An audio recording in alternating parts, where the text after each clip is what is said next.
She had buried her daughter 3 days ago, and tonight the blizzard brought her someone else's son. Not a human son. A creature. A pup.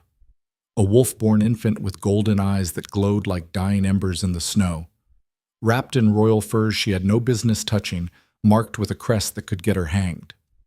The entire Lycan kingdom was hunting for this child, and Mara Vance had just pressed him against her chest and let him feed. If you've ever made a choice that terrified you and saved you at the same time, stay with me until the very end. This story is for you. Hit that like button, drop your city in the comments, and don't you dare look away. The blizzard hit Ashenvale just before midnight. It came the way disaster always comes to small places, without warning, without mercy, and with a particular cruelty that seemed almost personal.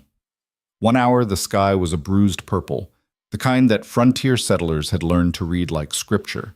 The next, the wind was a living thing, screaming through the gaps in every door and window along the village's single mud-packed road, snatching at chimney smoke, tearing shingles from rooftops, swallowing lantern light whole.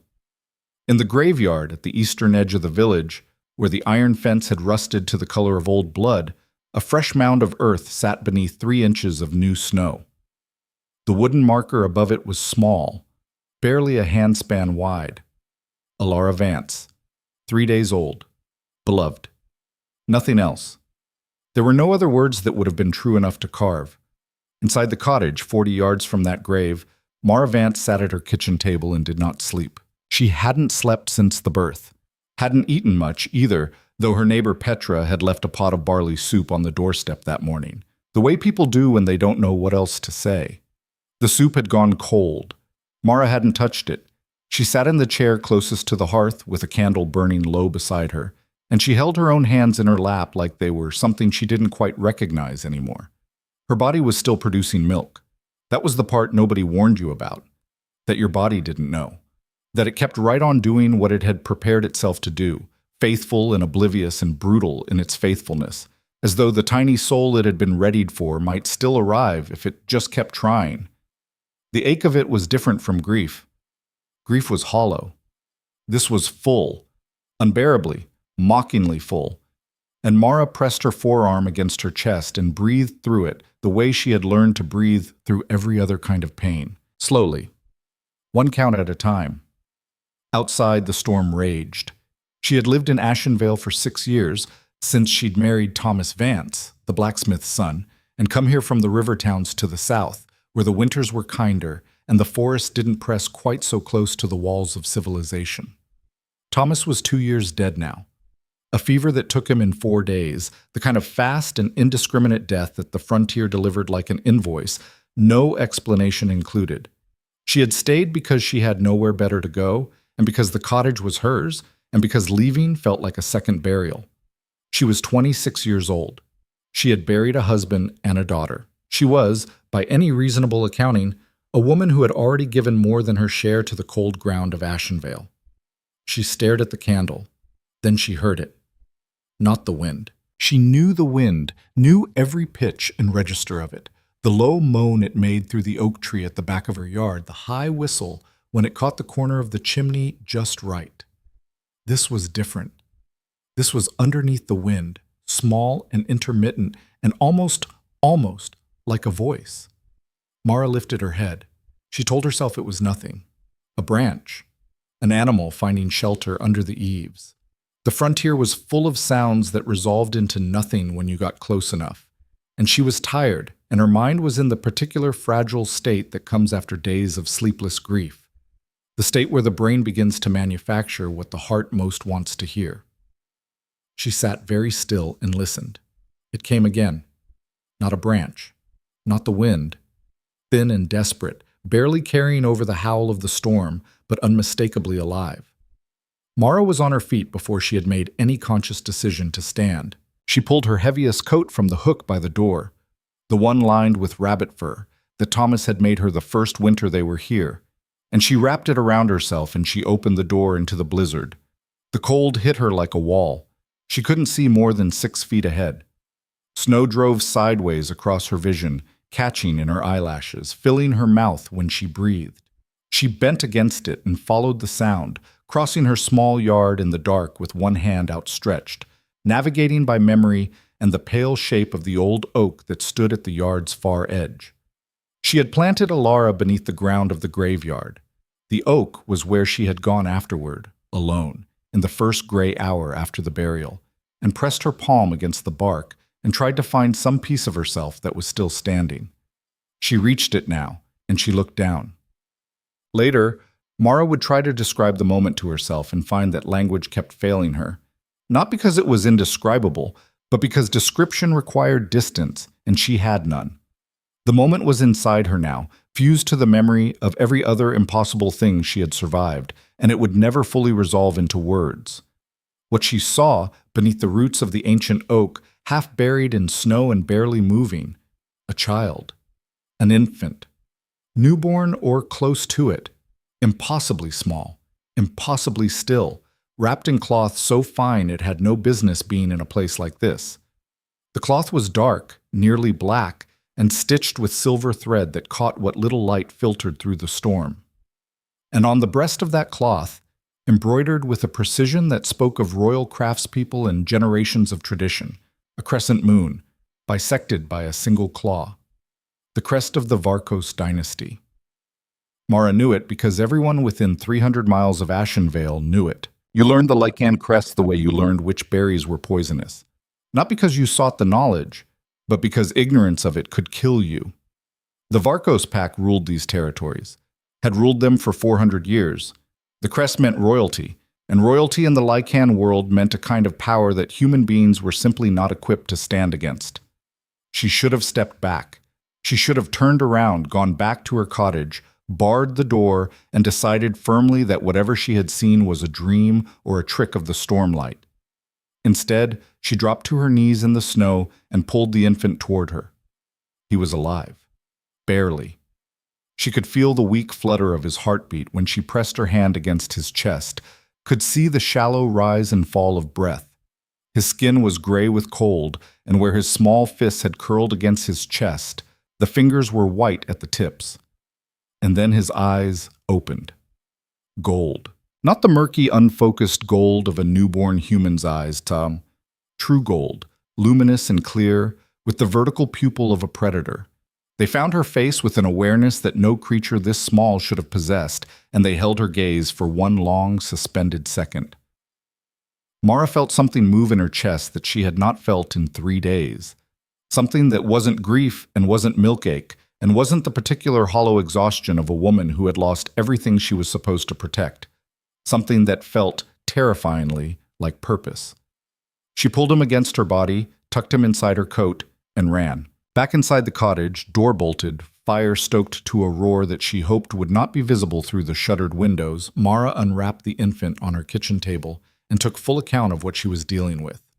He was larger than a human newborn, broader across the shoulders, denser through the torso, with a musculature that didn't belong on a creature this new to the world. His ears, she noticed now, came to the faintest point at the tips. The nails on his small fingers were slightly thicker than they should have been, and they had a faint translucence that made her think of claws still waiting to emerge. Along his spine, barely visible through the fine dark hair at the nape of his neck, there was a faint iridescence to the skin, the ghost of something that would, in a few years, resolve into the thick mane of a grown Lycan male. He was a pup, a Lycan infant. And if the crest on his wrappings was genuine, and she had no reason to believe it wasn't, he was the missing heir of King Darian Varkos. 3 weeks ago, the riders had come through Ashenvale carrying the news that the Lycan queen had died in childbirth, and that the infant prince had been lost in the chaos of a night ambush. The official story was that enemies of the crown had struck during the vulnerability of the birth and made off with the child. Every Lycan pack in the territory had been mobilized to search. The reward offered for the heir's return was enough to feed Ashenvale for 10 years. And here he was, dying on her kitchen table, looking at her with eyes like 2 small suns. "All right," Mara said aloud. Her voice was steady. She had always been a woman who found her steadiness in crisis. It was in the calm moments, the empty ones, where she fell apart. "All right, let's start with the breathing." She built a nest of blankets near the hearth, the warmest spot in the cottage, and laid him in it, and stripped away the wet royal wrappings with hands that only trembled slightly. She rubbed warmth back into his limbs with a dry cloth. She checked him for injuries, found none, only the deep cold that had settled into him like it meant to stay. She heated water and dipped a cloth in it and touched it to his lips, and his mouth moved in the reflexive sucking motion of any newborn, any mammal, any creature that had entered the world still believing it was owed a meal. Her body responded before her mind had finished debating. She had told herself, in the horrible days after Alar's death, that she would find some way to stop the milk from coming, that there were herbs for it, that Petra would know, that enduring the physical insult of a body that didn't know it had nothing left to feed was something she would deal with soon. She had not dealt with it. She had simply sat with the ache and let it be one more way the world reminded her of everything she was missing. Now she looked at this half-frozen infant with his golden eyes and his royal crest and his utter, helpless, devastating need, and she made a decision that she understood would change everything. She brought him to her breast. The moment he latched, something in her chest that had been wound impossibly tight since the night of Alar's death finally, fractionally, released. She sat with her back against the warm stone of the hearth, the Lycan infant feeding steadily in her arms, and she stared at the fire, and she breathed. "I don't know what I'm doing," she said quietly, to him, to the fire, to no one in particular. "I want you to know that from the start. I have no idea what I'm doing." The pup made a small sound that was not quite a whimper and not quite a growl, and tightened his fist in the fabric of her shirt. "Okay," Mara said. "Okay, we'll figure it out. She named him that night. Not anything royal, not anything that carried the weight of dynasties and crests and silver-threaded cloth. Something small and solid, and hers. Arlen. After her grandfather, a carpenter from the river towns who had smelled of sawdust and pipe smoke, and had told her, when she was 6 years old and terrified of a storm much like this one, that courage wasn't the absence of fear, it was just the decision to do the necessary thing anyway. "Arlen," she said softly, and the pup's golden eyes tracked to her face with that uncanny, knowing focus. "That's who you are now. That's who we're starting with." Outside, the blizzard howled on. The storm lasted 2 days. In some ways, the storm was a gift. It kept the village indoors, kept traffic off the road, kept curious eyes away from Mara's cottage while she learned, through a combination of instinct and frantic improvisation, how to keep a Lycan infant alive. He ate constantly. More than any human infant she had ever heard described, though her experience was limited. He woke every hour and a half through the first night, demanding with an urgency that was more command than cry, and Mara fed him each time, sleeping in short collapsed intervals between feedings with Arlen tucked against her side, his small body radiating a heat that she gradually realized was above the normal human range. His recovery was faster than anything she could explain. The gray pallor that had terrified her in those first hours was gone by morning, replaced by a warm tan undertone. The white at his fingertips had faded completely. By the end of the first day, he was lifting his head, which no human infant of this age could do, and tracking moving objects with those unnerving golden eyes, with a precision that belonged on a creature several weeks older. By the second day, he smiled. Not a reflex smile, not a gas pain smile, not the twitching muscular spasm that passed for smiling in the first weeks of human infancy. A real smile, deliberate and direct, aimed at Mara's face with the precision of someone who knew exactly what it was for. "Don't do that," Mara told him, even as something cracked open in her sternum. "You cannot do that to me. This is temporary. I don't know what this is, but it's temporary." Arlen smiled wider. "You're going to be trouble," she said. "I can already tell." On the third morning, the storm broke. Pale winter sunlight came through the shutters in thin stripes, and Mara heard the first sounds of Ashenvale resuming its life. A cart on the road, voices calling between houses, the distant ring of the blacksmith's hammer. The world reasserting itself after the blizzard's interruption. Normal and dangerous, and entirely oblivious to the impossible thing that had taken up residence in the Vance cottage. Mara had spent the storm hours thinking, planning, turning the situation in every direction she could find, looking for the angle that made it workable, the approach that didn't end in catastrophe. She hadn't found one. There were, as far as she could identify, exactly 3 options. The first was to report the infant to the village elder, Councilman Harwick, and let the official channels handle repatriation to the Lycan King. Clean, correct, potentially rewarded, and potentially lethal, depending on who got there first, depending on what had really happened the night of the Queen's death, depending on whether the enemies of the crown who had stolen the heir might have informants in a frontier village that sat squarely in the middle of contested Lycan territory. The second option was to take Arlen to the edge of the forest and leave him where Lycan scouts would find him. Better odds than the first option, but only marginally. An abandoned infant in the snow, unprotected, in winter. She had already pulled him from that particular death once. She could not manufacture the will to put him back in its path. The third option was to keep him, hide him.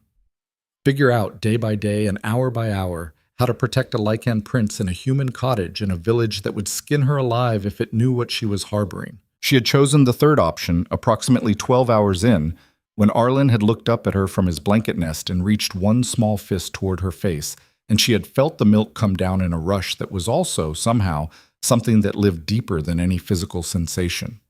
He was alive because she had found him. He was warm because she had held him. He was fed because her body, in its faithless, persistent, aching way, had kept right on producing what a child needed, even when she had no child to need it. The universe, Mara thought, had a brutal sense of narrative. She had decided she would honor it. Now she needed to figure out the practicalities. The royal wrappings were the first problem. The crescent claw crest was unmistakable to anyone who had spent time in Lycan territory, and anyone who came through her door, which was not an unusual occurrence.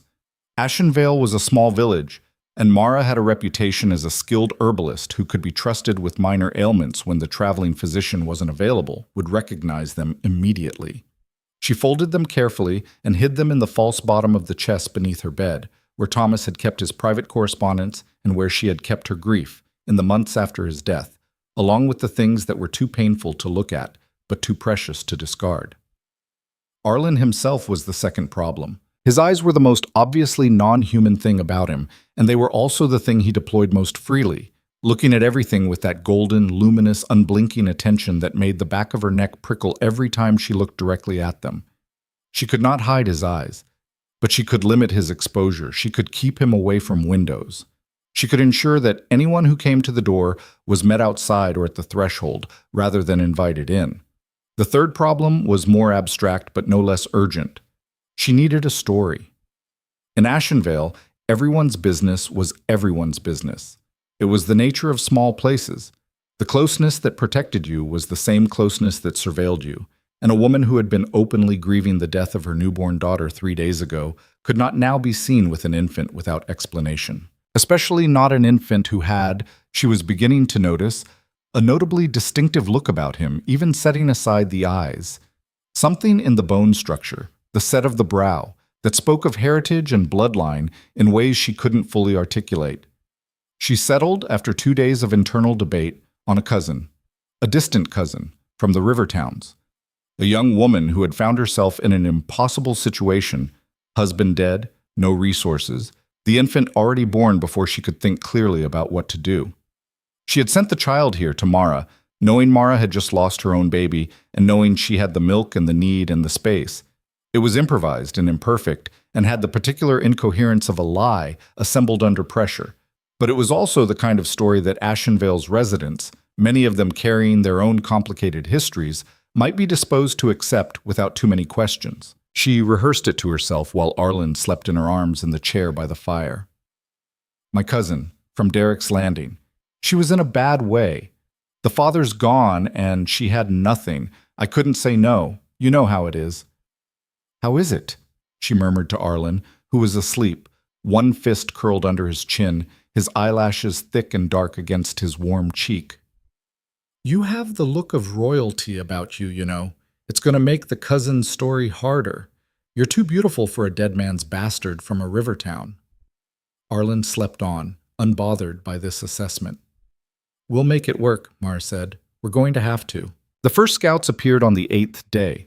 Mara saw them from her window.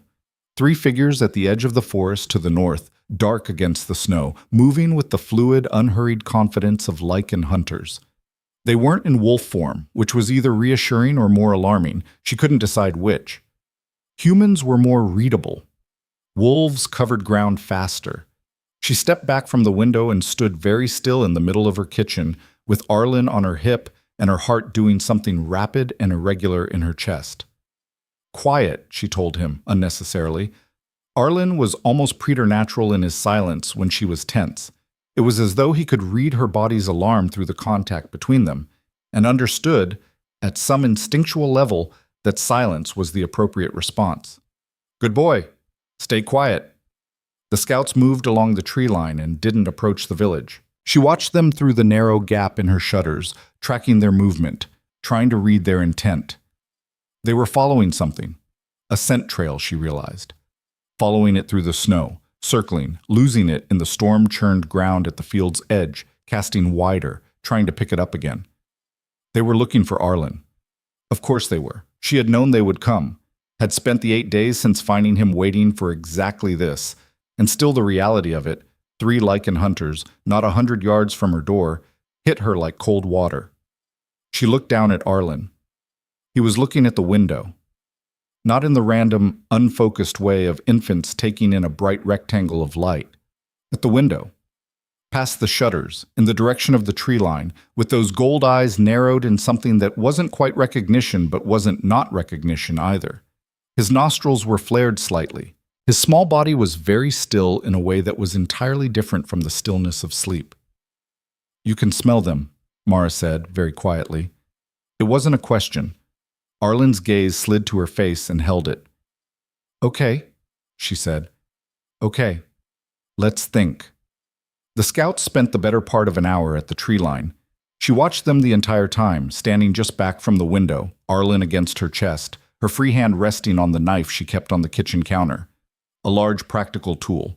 Nothing special, not silver, but solid and familiar and the closest thing to reassurance she could put her hand on.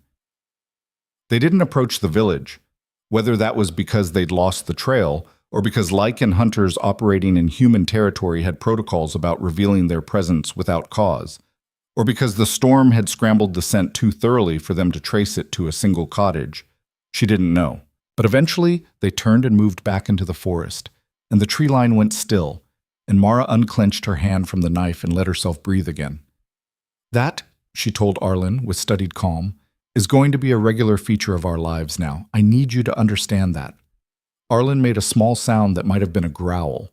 In an infant, it was almost comical. Mara pressed her lips together and decided firmly that she would not find it adorable.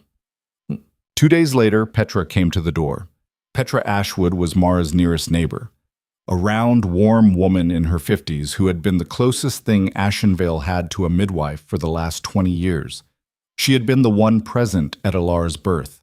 She had been the one who told Mara, in a voice broken by its own kindness, that the baby was gone. She had held Mara's hand through the worst hour of her life, and Mara trusted her the way you trust someone who has seen the worst of you and stayed. Mara met her at the door. "I heard there's a baby," Petra said. Not unkindly, not accusatorially, just Petra, who heard everything, her eyes sharp and gentle all at once above her scarf.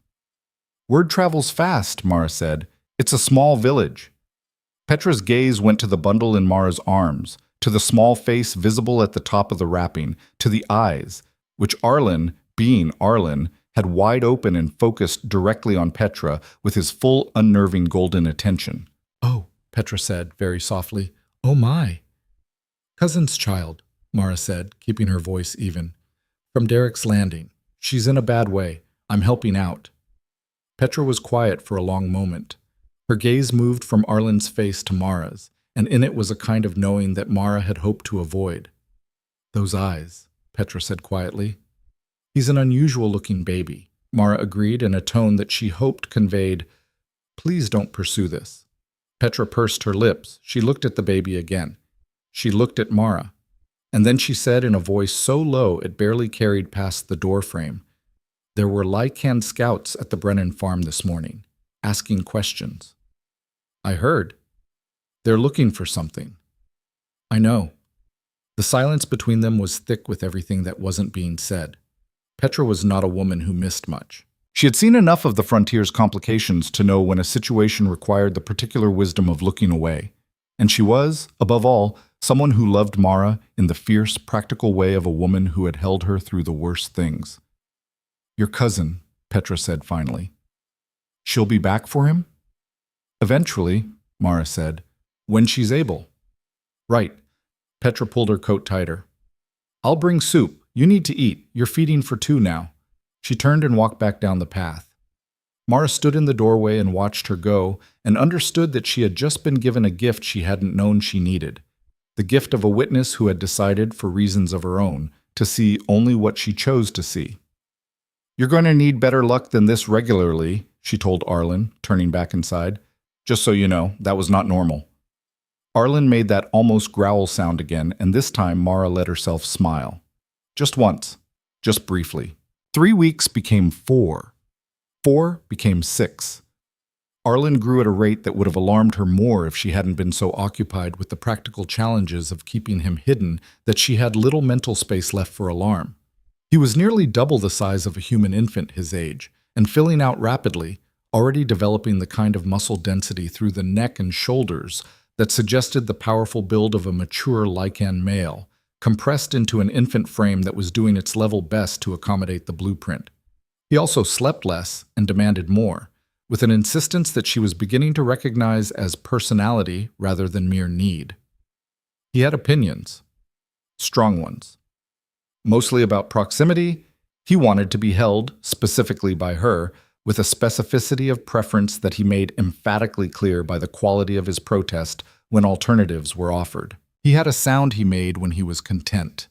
Low, rhythmic, almost a purr if a wolf could purr, that she had begun to find as necessary as sleep. She was in trouble. She knew she was in trouble. She was in trouble in the way that only becomes fully visible from the outside, the way it looked to Petra when she brought her weekly soup and sat at the kitchen table and watched Mara move around the cottage with Arlen on her hip and an economy of motion that came from weeks of choreography, the way a mother moves, the way a woman moves who has learned the exact radius of safety around a child and navigated it without thinking. You've bonded, Petra said one evening, not making it a question. I'm keeping him alive, Mara said. There's keeping alive, Petra said, and there's what you're doing. Mara didn't answer. She was aware she didn't have an answer that was both honest and survivable. The scouts came back twice more. She watched them from the shuttered windows and held Arlen and didn't move and waited for them to pass. They were getting closer, not to her cottage specifically, but to the village in general. The search was tightening. She began to wake in the night with the cold certainty of mathematics. This situation had a horizon, and she was approaching it. She started preparing for flight. She did it quietly, over the course of days, adding to a travel pack hidden under the loose board at the back of the cottage. Dried food, an extra blanket, a coil of rope, the knife and a small whetstone, a hand-drawn map of the road south, copied from memory, with the checkpoints and known Lycan patrol territories marked in charcoal. She tried to think like a woman who was going to have to travel in winter through Lycan territory with an infant who could not pass as fully human, and she tried to think like someone who had thought clearly about all of this and was not, in any significant way, terrified. She was terrified. She kept adding to the pack, and she kept feeding Arlen, and she kept watching the tree line, and she did the only thing that had ever actually gotten her through anything impossible. She kept going. It was on a gray Tuesday evening, 6 weeks after the night of the blizzard, that she heard the knock. Not Petra's knock. She knew Petra's knock. 3 quick raps with the knuckle. Not the village elder's, which was formal and heavy. This was a single knock, unhurried and deliberate. The knock of someone who was not uncertain about being there and was not particularly concerned about whether you opened the door or not. Mara was sitting with Arlen. She was already on her feet before the sound had fully finished, the knife in her hand and Arlen tucked against her left shoulder, and her body placed between the door and the far wall of the cottage where she had built the hiding space beneath the floor. The small den she had spent 3 nights constructing, just wide enough for Arlen and a blanket and enough air for a few hours. She stood and breathed. The knock came again. Still unhurried, still certain. "I know you're in there," said a voice outside the door. Male. Low. The kind of low that wasn't volume, but resonance. The kind of voice that seemed to occupy more space than physics should allow. "I can hear the child breathing from here. I'm not going to hurt you, but I'm going to stand here until you open this door." Mara's hand tightened on the knife. "I could break it down," the voice said, almost conversationally. "I won't, but I could. I'd rather you opened it yourself." A pause. "My name is Darian Varkos, and I believe you have my son." Mara stood in the center of her cottage and looked at the door and looked at Arlen and thought, with a clarity that was almost peaceful in its totality, about all the decisions that had led here. The blizzard, the sound beneath the storm, the golden eyes opening in the darkness beneath the oak tree, the 6 weeks of sleepless nights and watching scouts from shuttered windows and building hiding spaces and preparing escape routes that she had already, somewhere in the place where honesty lived, understood would not be enough. She thought about the knife in her hand. She thought about what a Lycan King was capable of and what a locked cottage door was not. And she thought about Arlen, pressed warm and alive against her shoulder, his small fist tangled in her hair, his heartbeat a steady rhythm against her chest. She put the knife down on the table. She walked to the door. She opened it. The man on the other side was very large. Not in the exaggerated way of fiction, not a monster, but genuinely, physically enormous in the way of a person built by generations of selection for strength and survival. He was perhaps 10 years older than her, with dark hair and a face that might have been called handsome in different lighting and different circumstances, though the dominant impression at this moment was not handsomeness, but rather something more elemental. He was looking at her with eyes that were not gold like Arlen's, but a darker amber, and in them, behind the careful, controlled neutrality of a man who had trained himself to give nothing away, she could see something she hadn't expected. Not fury, not the cold calculation of a king about to reclaim property, something that looked almost unbearably like relief. His gaze moved from her face to the child on her shoulder, and the careful neutrality cracked, just once, just briefly, into something raw. "He's alive," Darian Varkos said softly. Not to her, to himself, or to no one, or to some accounting he was making of the universe. "He's alive." Mara looked at the king looked at his son.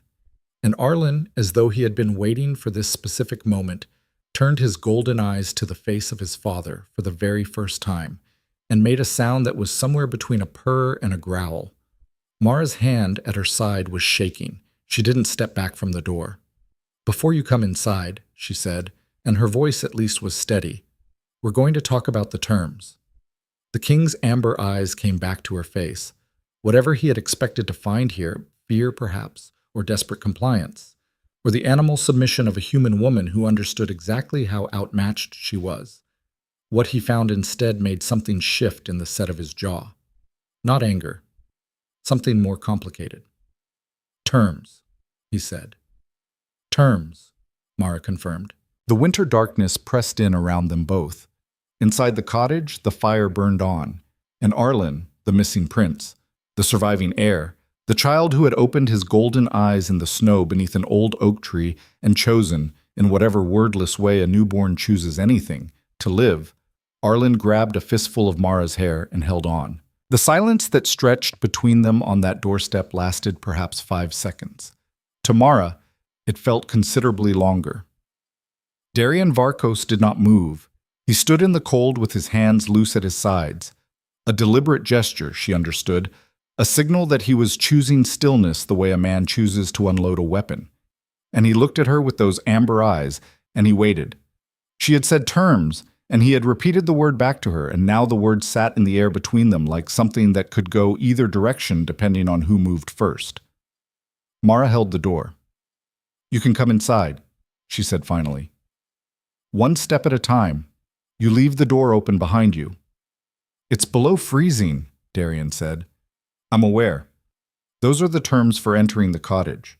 He looked at her for another moment. Then, with a slowness that she recognized as deliberate, the movement of a large predator communicating that it is choosing not to be a threat, which is a different thing from not being a threat, he stepped across the threshold. He left the door open behind him. Cold air poured in around his shoulders, and the fire guttered in the draft, and Mara stepped back 2 paces and put the table between them. Not enough. She knew it wasn't enough. If he decided to take Arlen by force, a kitchen table was not going to be the deciding factor, but it was something to stand behind, and standing behind something, even something inadequate, was better than standing in open ground. Darian looked at the cottage. She watched him take it in. The fire, the blanket nest near the hearth, the herbs drying on the ceiling beams, the knife she had put down on the table, the small details of a life being lived in close quarters with an infant. His gaze was systematic, thorough, not unkind, but not soft either. Then it settled on Arlen. The boy had turned his head toward the man in the doorway the moment he entered. He was doing it again. That particular focused stillness, nostrils flared, golden eyes tracking with a precision that no infant his age should possess. Something in Arlen recognized something in Darian. Mara could feel it in the way the child's weight shifted against her shoulder, a subtle lean toward the king that he seemed unaware of, some pull operating below the level of consciousness. "How long?" Darian asked, still looking at Arlen. 6 weeks, Mara said. Something moved through his face that he didn't fully suppress. "He was in the snow for 2 days before you found him. Then he was very nearly dead when I pulled him out." She kept her voice level. "He was gray. His fingers were white. He had maybe another hour." Darian's jaw tightened. "And you kept him." "I kept him alive," Mara said, "which is not the same as keeping him. I know who he is. I'm not confused about what this situation is." "Then you know returning him is the only option." "I know returning him is probably the option we end up at," she said. "What I don't know yet is the conditions under which that happens. And until I know those conditions, we're going to stand here in this cold kitchen and talk." Darian Varkos looked at her. Really looked at her. The way she'd seen Thomas look at a complicated piece of iron that needed to be understood before it could be worked. Not dismissive, not contemptuous. Measuring. "You're not afraid," he said, and it came out sounding less like an accusation and more like something he was working out. "I'm very afraid," Mara said. "I'm just not going to let it make decisions for me." A long pause. Then, unexpectedly, Darian pulled out the chair on his side of the kitchen table and sat down. It was a gesture so mundane, so deliberately, almost aggressively ordinary, that she blinked. "Tell me," he said, "what you want." What she wanted. The question should have been easy. She had spent 6 weeks with it, turning it over in the night hours while Arlen slept and she didn't, examining it from every angle she could find. She had told herself repeatedly that what she wanted was irrelevant, that the only question was what was survivable, and that what she wanted was the kind of luxury that other women in other circumstances got to think about. But he had asked it plainly, and he was sitting at her table with his hands flat on the surface and his amber eyes on her face, and the plain question deserved a plain answer. "I want him to be safe," she said, "not return to a situation where the people who tried to kill him the first time are still in a position to try again." Darian's expression shifted. "What do you know about that?" "I know the queen died in childbirth and the infant was supposedly taken by enemies of the crown," she said. "I know he was wrapped in royal furs and abandoned in the snow outside a human village rather than being openly killed, which suggests whoever did it was either interrupted or wanted the death to look like exposure. And I know that 6 weeks later the king himself has come to retrieve his son alone, without a hunting party at night, through the back roads." She held his gaze. "Which tells me the king doesn't entirely trust his own wolves." The silence that followed was a different quality from the previous ones. Heavier. "You're perceptive," Darian said in a tone that was not quite a compliment and not quite a warning. "I'm a woman who has survived 8 years on the frontier alone," Mara said. "Perceptive is how you do that." She shifted Arlen to her other shoulder. "Tell me what actually happened." He looked at her for a long moment. She could see him calculating. How much to say, how much she needed to know, how much knowing might make her dangerous. She could see him arriving at a conclusion she hadn't expected. He told her. "Yeah." The queen's name had been Seraphine, half human, which was the detail that mattered most, The detail that had made her marriage to the Lycan King a political act with opponents on both sides of the bloodline divide. There were factions within the Varkos pack, old families who had served the dynasty for generations and believed with the deep structural conviction of people whose identity was built on it, that Lycan leadership should be undiluted, that a half-human heir was an abomination, that the queen's pregnancy was not the continuation of a dynasty, but the contamination of one. Her name was Seraphine, Darian said, and the way he said it was its own kind of testimony. Flat, contained, the voice of a man who had compressed something enormous into a space too small for it and was managing the compression by will alone. She was 23. He stopped, started again. She trusted the people around her. She thought that trust was warranted. It hadn't been. The birth had been attended by the midwives and healers of the pack's inner circle. Women Seraphine had known for years.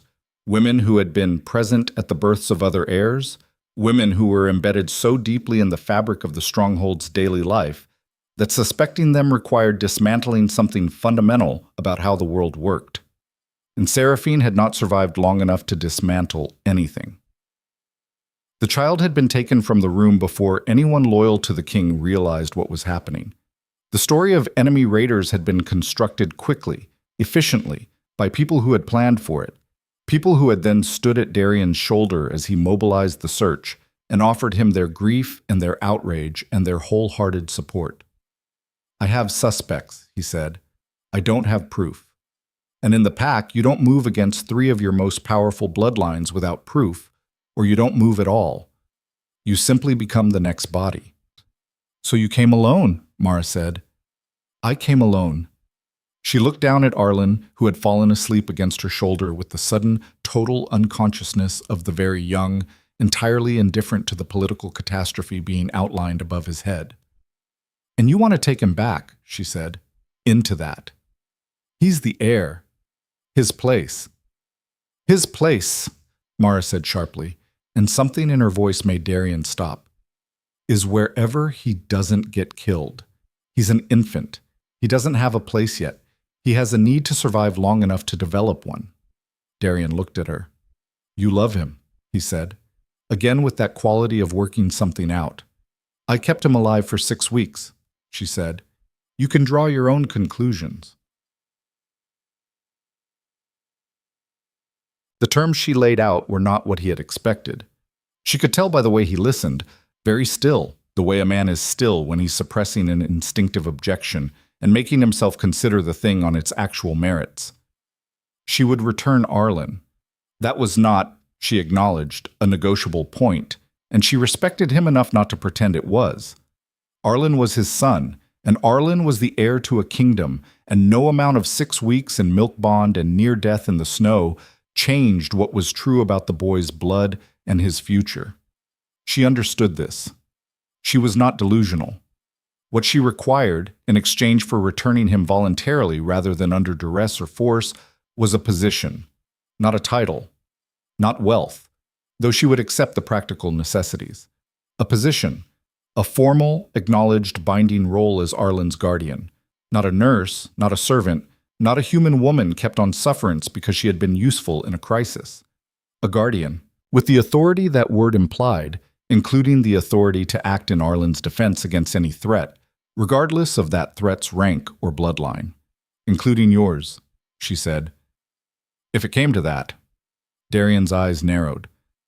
What you're describing, he said slowly, is a human woman with the authority to countermand the Lycan King on matters involving his son. On matters involving his son's safety, Mara said. Yes. You understand what you're asking me to do politically. I understand it's unusual, she said.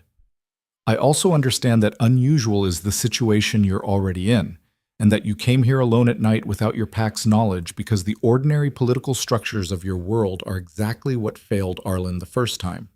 She held his gaze without flinching. You need someone in that stronghold who has no loyalty to any pack faction and no stake in any bloodline dispute. Someone whose only interest is the boy. She paused. That's me. I'm offering you that.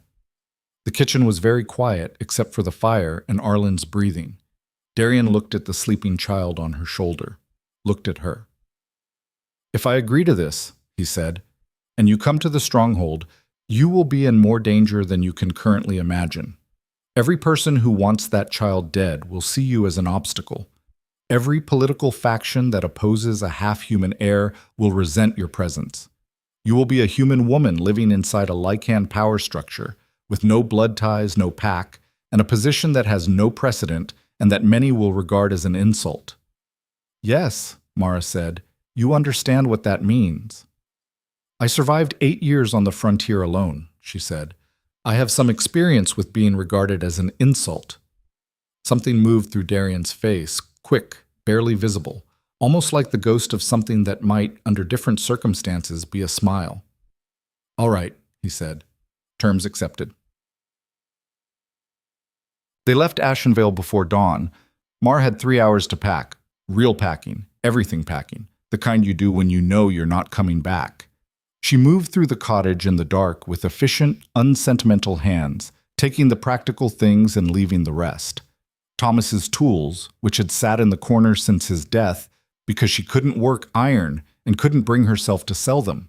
The extra furniture, the barley soup pot, still sitting on the counter where Petra had left it at some point in the last week because Petra kept bringing soup and Mara kept forgetting to eat.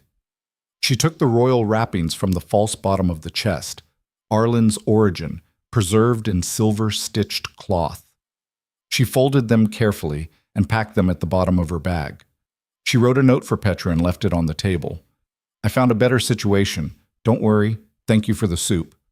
She thought about it for a moment, then added, "The cousin's story was never true. Burn this after you read it." Petra would understand. Petra had always understood more than she let on.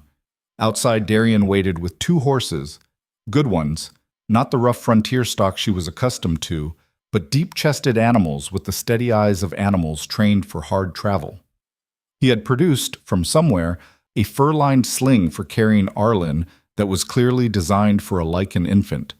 The proportions were right, and it attached across the chest in a way that kept the baby secure and warm and left both hands free. She put Arlen into it and settled it against her chest, and felt the familiar weight of him settle into place. Darian watched her adjust the straps without offering help, which she appreciated. He was learning her, she realized, observing how she moved, what she needed, where she wanted space. It was the behavior of someone accustomed to reading unfamiliar people quickly, and it would have been unsettling if she hadn't been doing the same thing to him since he appeared at her door. They rode south into the pre-dawn dark. The road to the Varkos stronghold took 3 days. The first day was silence, not hostile, but careful. They rode at a pace that was fast enough to cover ground, but not so fast as to exhaust the horses or jostle Arlen into misery. Mara kept her eyes on the road, and her hand on Arlen, and her thoughts organized into the practical column, where they were manageable, rather than the other column, where all the implications of what she had just done lived. By the second day, they were talking. Not about the situation, not yet. About the territory they were moving through, about the roads, about the cold. But she learned, in the way you learn things from a person when you're traveling together in the particular intimacy of shared movement, that Darian Varkos was not what she had expected. She had expected, if she was honest, something less human. Warlords of the frontier in the stories she had grown up with were large and simple and brutal, and while Darian was certainly large, he was neither simple nor brutal. He was... She searched for the word as they rode through a stand of white birches, their bark ghost pale in the winter light, contained. Like a man who had spent years deliberately taking up less room than he could, because he understood that the alternative was dangerous. "You miss her," Mara said on the second afternoon. She hadn't planned to say it. It came out anyway. Darian glanced at her. "Seraphine." "Yes." A pause that stretched long enough that she thought he might not answer. "Every day," he said, and nothing else.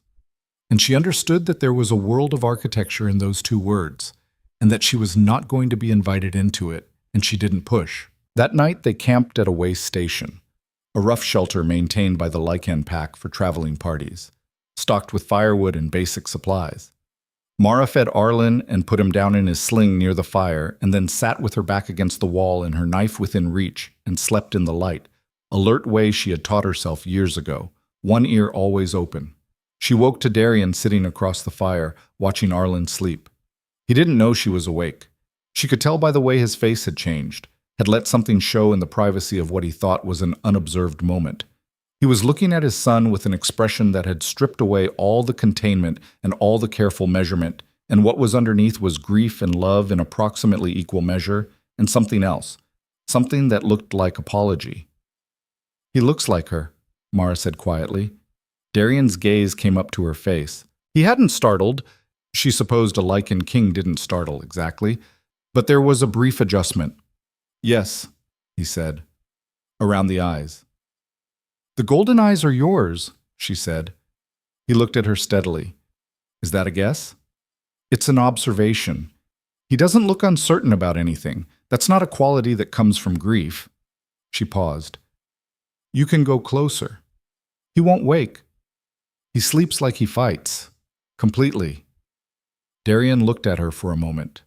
Then he crossed to where Arlen lay in the sling and crouched down and reached out with one large hand and very carefully, very gently touched the back of his fingers to his son's cheek.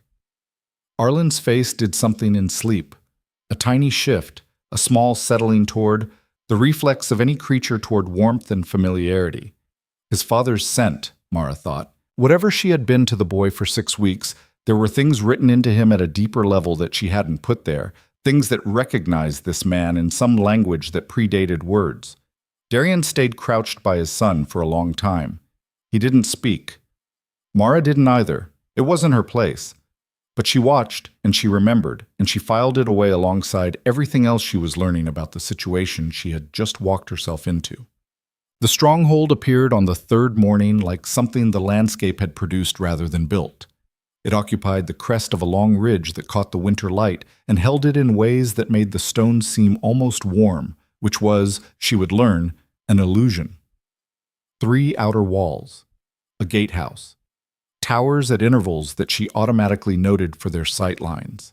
The Varkos banner flew above the central keep, dark cloth with the silver crescent and claw, snapping in a wind that was sharper up here than in the valley. There were guards at the outer gate, 4 of them, Lycan, broad, and still in their winter armor, who straightened when they recognized Darian and then went carefully, visibly neutral, when they saw Mara. "The king returns," one of them said, a large man with a scar across his jaw who had the look of someone who had been told not to ask questions and was currently in a significant internal struggle with that instruction. "He does," Darian said. He didn't stop. He rode through the gate without explaining Mara, without introducing her, without addressing the fact that he had left 3 days ago alone and returned with a human woman and a living infant who was officially listed as missing and presumed dead. Mara followed him through the gate and felt, as she passed beneath the heavy stone arch, the distinct and unambiguous sensation of having made a decision that could not be unmade. The reaction inside the walls was less contained than the guards at the gate. Word moved through a stronghold at a speed that said something about the nature of power and proximity. People appeared at doors and windows and paused mid-step across courtyard spaces, and every pair of eyes that found her did the same thing, moved from her to Arlen's face, to the golden eyes she was already well practiced in knowing people would react to, and then back to her and then to the king, and then to each other. She heard the whispers beginning before they had crossed a third of the courtyard. "Human woman. Who is she? Is that the boy? He's alive? How? Why does she have—" She kept her eyes forward and her chin level and her hand steady on Arlen's back, and she followed Darian Varkos through his stronghold.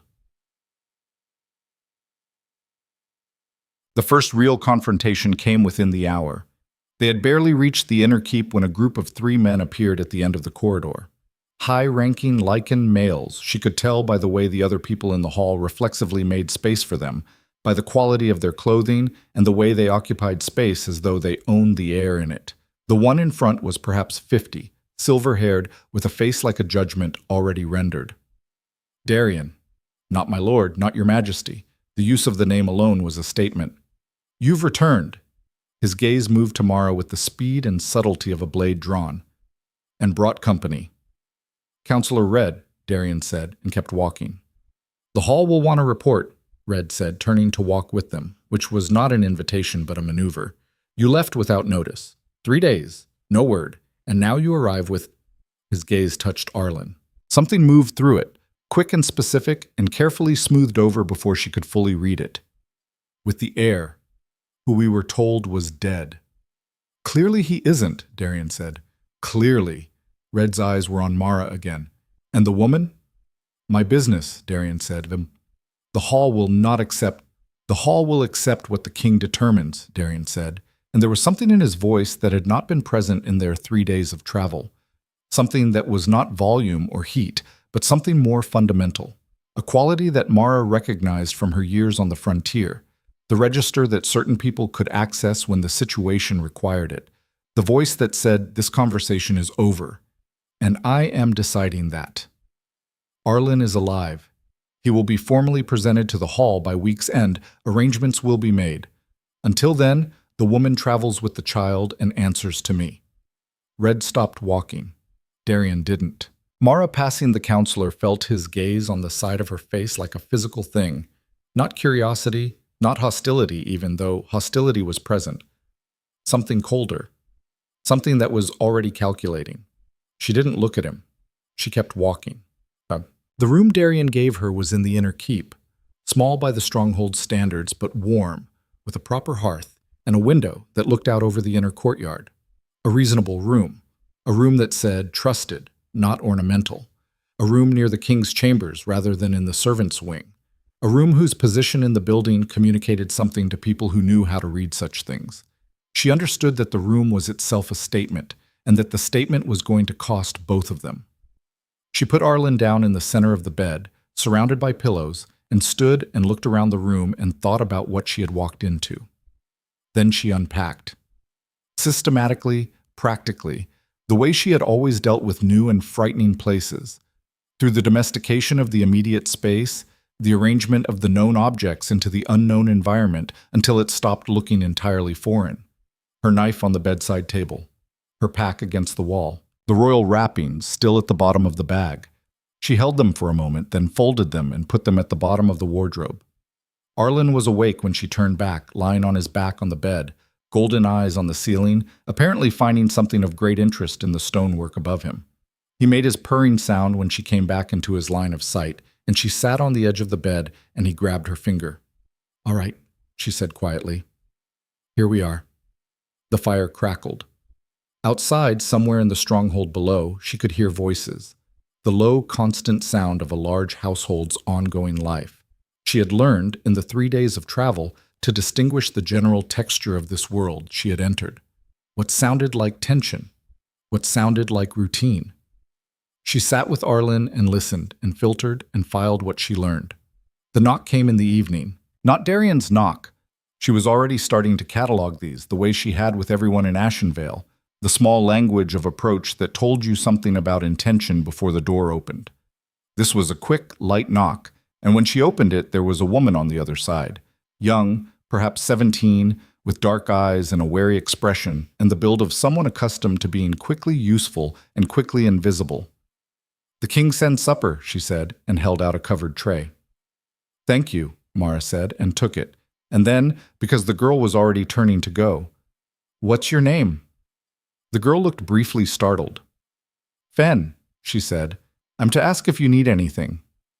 I need to know the layout of the keep, Mara said, specifically the secondary exits from the inner chambers. Fen stared at her. I'm not planning to run, Mara said. I'm planning to stay. But if someone comes for the child in the night and I need to move quickly, I need to know my options. It's a practical question. A long pause. Fen was looking at her with an expression that had moved from startled to something more complicated. There's a passage, Fen said very quietly, behind the hearth in this room. The mechanism is the third stone from the left, at knee height. It connects to the old corridor and comes out in the kitchen. Thank you, Mara said, and meant it.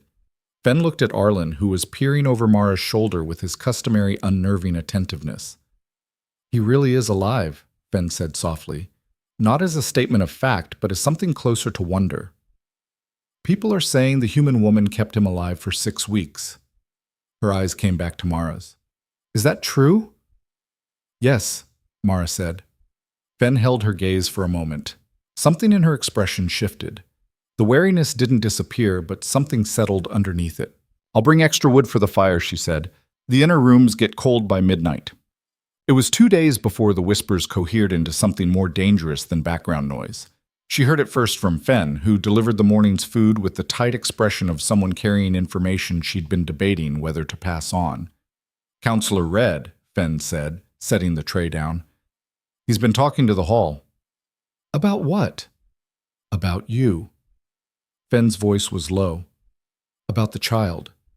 He's saying that a human wet nurse who was with the boy for 6 weeks alone would have had opportunity to mark him, to put something in him, herbs or... She stopped. He's using the word contaminated. Mara set down the cup she'd been holding. He's saying the heir may have been compromised by human influence during a critical developmental period. Fen delivered this the way you deliver something you wish you weren't delivering. He's asking the hall to require a Lycan examination before the child is formally acknowledged. Mara was very still. An examination, she said. By who? By the pack healers. Fen met her eyes. The ones Red controls. The architecture of it was elegant, in the way that dangerous things often were. Not a frontal attack. Not anything that required force or that could be clearly opposed on grounds of principle. A process. A reasonable-sounding process that would put Arlen in the hands of the people who had already tried to kill him once, framed as care and diligence and appropriate concern for the pack's future. She had 3 hours before the hall meeting at which Red planned to formally raise the motion. She used 2 of them to find Darien. But he was in the war room, a spare, map-covered chamber on the 2nd floor of the keep, with 2 men she didn't know and a conversation she had clearly interrupted, and he looked at her face when she came through the door and said to the 2 men, without looking away from her, "Leave us." They left. "Red?" Mara said. "I know. He's going to move in the hall today." "I know," Darien said again. "I've been monitoring." "Monitoring isn't enough." She put her hands on the edge of the map table and leaned. "Once that motion reaches the floor of the hall, you're in a political mechanism that moves on its own. Even if you kill it, the question has been formally raised, and the question being formally raised means there's a period of, what, deliberation? While Arlen is in a state of contested status, surrounded by people Red has already been working on for years?" Darien looked at her steadily. "What are you suggesting?" "I'm suggesting you don't let it reach the floor. Red has the right to raise questions before the hall. To deny him that right is a declaration of something," Mara said. "Yes, I understand. But here's what I'm telling you, as clearly as I know how to say it." She held his gaze. "Arlen cannot go into an examination conducted by Red's people. Not under any circumstances. Not because I don't trust the process, but because I know what the process is for, and it is not for the child's health." Darien was quiet for a moment. "I believe you," he said, which was not what she had expected him to say. "I need you to understand that believing you and having the political ground to act on that belief are 2 different things." "Then I'm going to go to the hall," Mara said. "You're not a member of the hall." "No," she said, "but I'm the woman who kept the heir alive for 6 weeks, and I suspect that gives me something to say that the hall might find it difficult to publicly dismiss." But Darien looked at her with that measuring quality she had come to recognize, the look that preceded him updating his assessment. "They'll eat you alive," he said. "Probably," Mara agreed. "I've been eaten alive before. I'm still here." She was at the door when he said behind her, "Mara." She turned. "Don't go alone," he said. "Take Fen. She knows the hall's protocols, and know this. What you say in that room today will set the terms of everything that follows. Every faction in that hall will decide what you are based on how you walk through that door." Mara looked at him. "Then I'd better walk through it correctly," she said. The hall was already gathering when she arrived.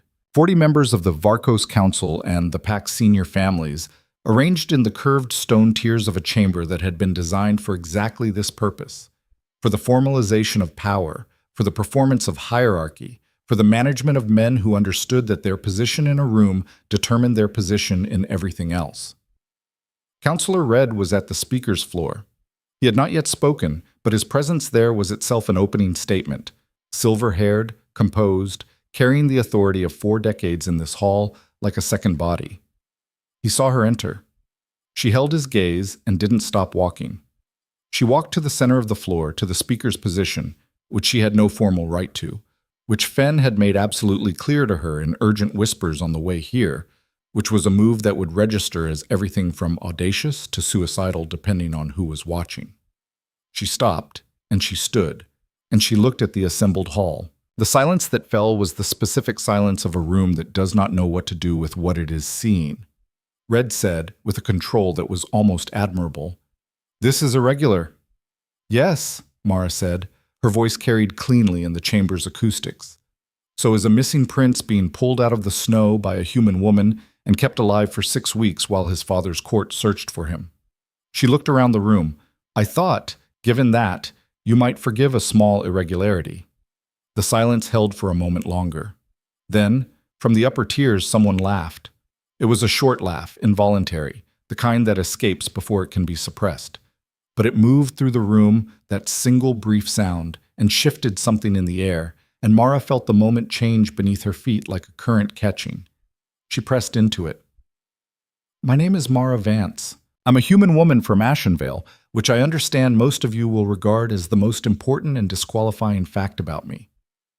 I'm here because I intend to be Arlen Varkos's guardian, and I'm here because I understand there's a motion being raised today that would put him in the hands of people selected by Counselor Red, and I want to state clearly, in front of this entire hall, that I will not permit that." Red's expression had gone very still. "You will not permit, I will not permit it," Mara said. "And before you explain to me why I have no authority here, I want you to explain to this hall where Arlen Varkos was 6 weeks ago and where he is now, and who made the difference between those 2 states." The hall was not with her. She could feel that clearly. The hostility, the skepticism, the deep reflexive resistance of a room full of Lycan aristocrats being addressed by a human woman who had no place on this floor. She was not winning this room, but she was making herself impossible to dismiss quietly, and that was what she needed.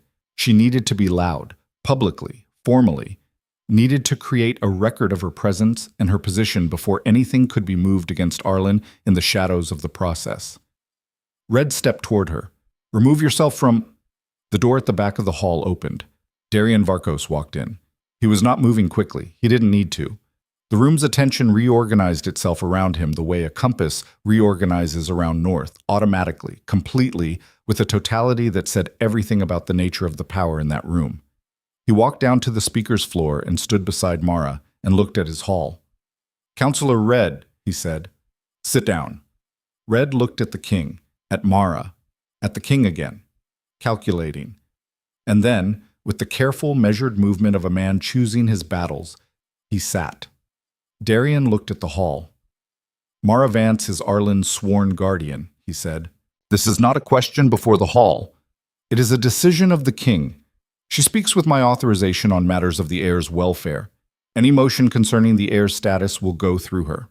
He paused. "Anyone who has difficulty with this is welcome to speak with me directly. Privately." The last word landed in the room like a stone dropped into still water, circles spreading.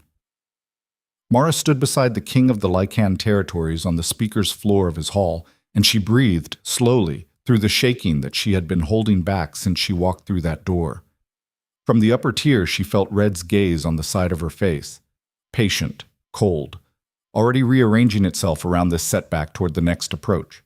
She looked straight ahead and understood, with complete and unambiguous clarity, that this was not over. It was, in fact, only beginning. The rearranging happened faster than she had anticipated. She had expected days, perhaps a week, before Red made his next move.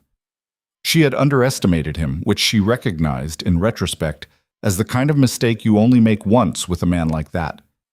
It took 3 days. The first sign was subtle enough that she almost missed it.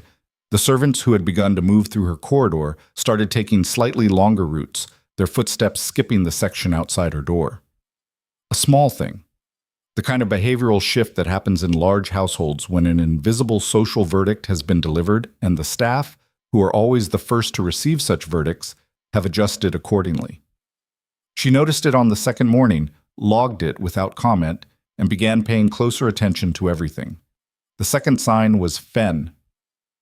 The girl arrived on the third morning without the tray, which had been her daily constant since Mara arrived. She stood in the doorway with the expression of someone who had been spoken to by someone they could not refuse. "They've reassigned me," Fen said very quietly, "to the lower kitchens. As of today." Mara looked at her. "Red?" "His steward," which was the same thing, and they both knew it. Fen's eyes moved to Arlen, who was on Mara's hip, investigating the doorframe with the methodical curiosity he brought to all fixed objects. "I'm sorry. I wanted you to know directly, not just find out when I didn't come." "Thank you," Mara said. "That was brave." Fen looked at her for a moment longer, and in her eyes was the particular expression of someone who wants to say something and has calculated that saying it is too dangerous and is very uncomfortable with that calculation. "He's been meeting with the Heir family," Fen said, in a voice barely above a breath. "Every evening since the hall, Heir and Call and Vey." She held Mara's gaze. "All three." Mara was still. The Heir, Call, and Vey bloodlines. She had been doing her homework since she arrived, cataloging the hall's fault lines and family ties with the same systematic attention she had given to everything else. Those three families were the oldest of the pack's inner circle, the most traditional, the ones who had resisted the Queen's marriage most vocally in the years before Seraphine's death, whose opposition had gone underground afterward rather than disappearing. Three families. Evening meetings. Since the hall, where Red had been publicly checked and privately humiliated. "Thank you, Fen," she said, meaning it in a way that the girl's expression said she understood. "Go to the kitchens. Don't let them see that you told me." Fen nodded and was gone. Mara closed the door and stood with her back against it and looked at Arlen and thought quickly about the geometry of what she was dealing with. Fab. She went to Darian that afternoon. He was in the map room again. She was starting to think of it as his thinking room, the way some men had studies and others had workshops, and Darian Varkos had a room covered in territorial maps where he went when he needed to work something through. Two of his personal guard were outside the door and let her through without question, which she noted as a change from her first arrival 3 days ago, when there had been a brief and pointed hesitation. Darian looked up when she entered. Something in his face registered her expression and sharpened. "Red is meeting with Harith, Call, and Vey," she said, crossing to the table. "Every evening since the hall. He's building something." "I know," Darian said. She stopped. "You know." "I have people watching him." His voice was measured. "I've been watching Red for 4 months, since Seraphine died. He's careful. Whatever he's building, it's designed to survive scrutiny." "Then why haven't you—" "Because I need the full picture," he said, with a patience in his voice that she recognized as the patience of someone who has explained this before, to themselves, many times. "If I move on Red with incomplete evidence, I hand him the narrative. He becomes the victim of a king who is eliminating political opposition. And 3 of the most powerful bloodlines in the pack call for a leadership challenge." He looked at her steadily. "A leadership challenge in the Lycan world is not a vote, Mara. It is a physical confrontation. It is war at the keep scale, and it is the environment in which Arlen is most vulnerable." She understood the logic. She did not like it. "He's going to come for the boy," she said. "Yes." "Soon," Darian's jaw tightened almost imperceptibly. "Probably." "So we're waiting for him to make a move that gives you the evidence you need, while knowing that the move he makes will be directed at Arlen." She held his gaze. "That's not a strategy. That's a sacrifice. It's not intentional," she said. "I know, but the outcome is the same if we're wrong about our ability to stop it in time." She put her hands on the map table. "Let me draw him out." Darian looked at her. "You," he said. "I'm the variable he didn't plan for," she said. "He planned for the heir returning. He planned for the king's political position. He didn't plan for a human guardian with no faction loyalty and nothing to lose. Use that." She met his eyes. "I can move in this keep in ways that you can't. I'm not watched the same way. Nobody is tracking my movements through the political lens yet, because nobody has decided what I am yet. That window is closing. Ben's reassignment tells me he's starting to treat me as a real obstacle, but it's still open right now. What are you suggesting? Let me be visible, she said, publicly, specifically, in the places and times that will force Red to decide whether to accelerate his timeline or abandon it. Make him choose under pressure. She paused. A man who has been planning carefully for months, who suddenly sees his window closing, makes different decisions than a man who feels he has time. Darian was quiet for a long moment. He was looking at the map table, but his attention was inward. She could tell by the stillness of him, the specific quality of his focus. If he accelerates, he said slowly, and we don't catch him in time, then I do what I said I would do in a cottage in Ashenvale, Mara said. I protect the child. He looked at her then, the full weight of those amber eyes, without the careful containment. Mara, he said, if they come for him, 3 Lycan fighters, trained wolves with 20 years in this pack. I know what I am, she said, and I know what I'm not. I'm not asking you to believe I can win that fight. I'm asking you to make sure the fight doesn't get to that point. She held his gaze without flinching. But if it does, I will not leave him. I need you to know that. Whatever the odds, I will not leave him. Something passed through Darian's face that she didn't have a name for yet. All right, he said quietly. We do it your way. Well, the plan was simple because complex plans had too many failure points. She would be visible, present at the morning meal in the Great Hall, present at the afternoon training yard, present at the evening review that the pack's senior families attended 3 times a week. Not aggressive, not challenging, simply there, in the sightlines of every faction, a reminder that the human guardian was a permanent feature rather than a temporary inconvenience. And Darian would create an absence.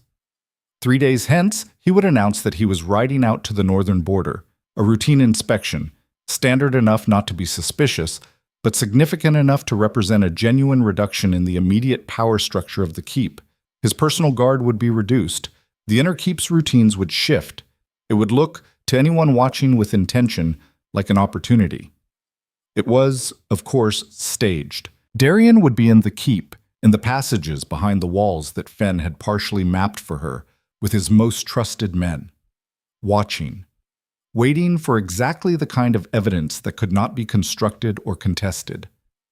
The people he sends, Mara said, the night before Darian's announced departure, when they sat on opposite sides of his map table in the low light of oil lamps and the fire.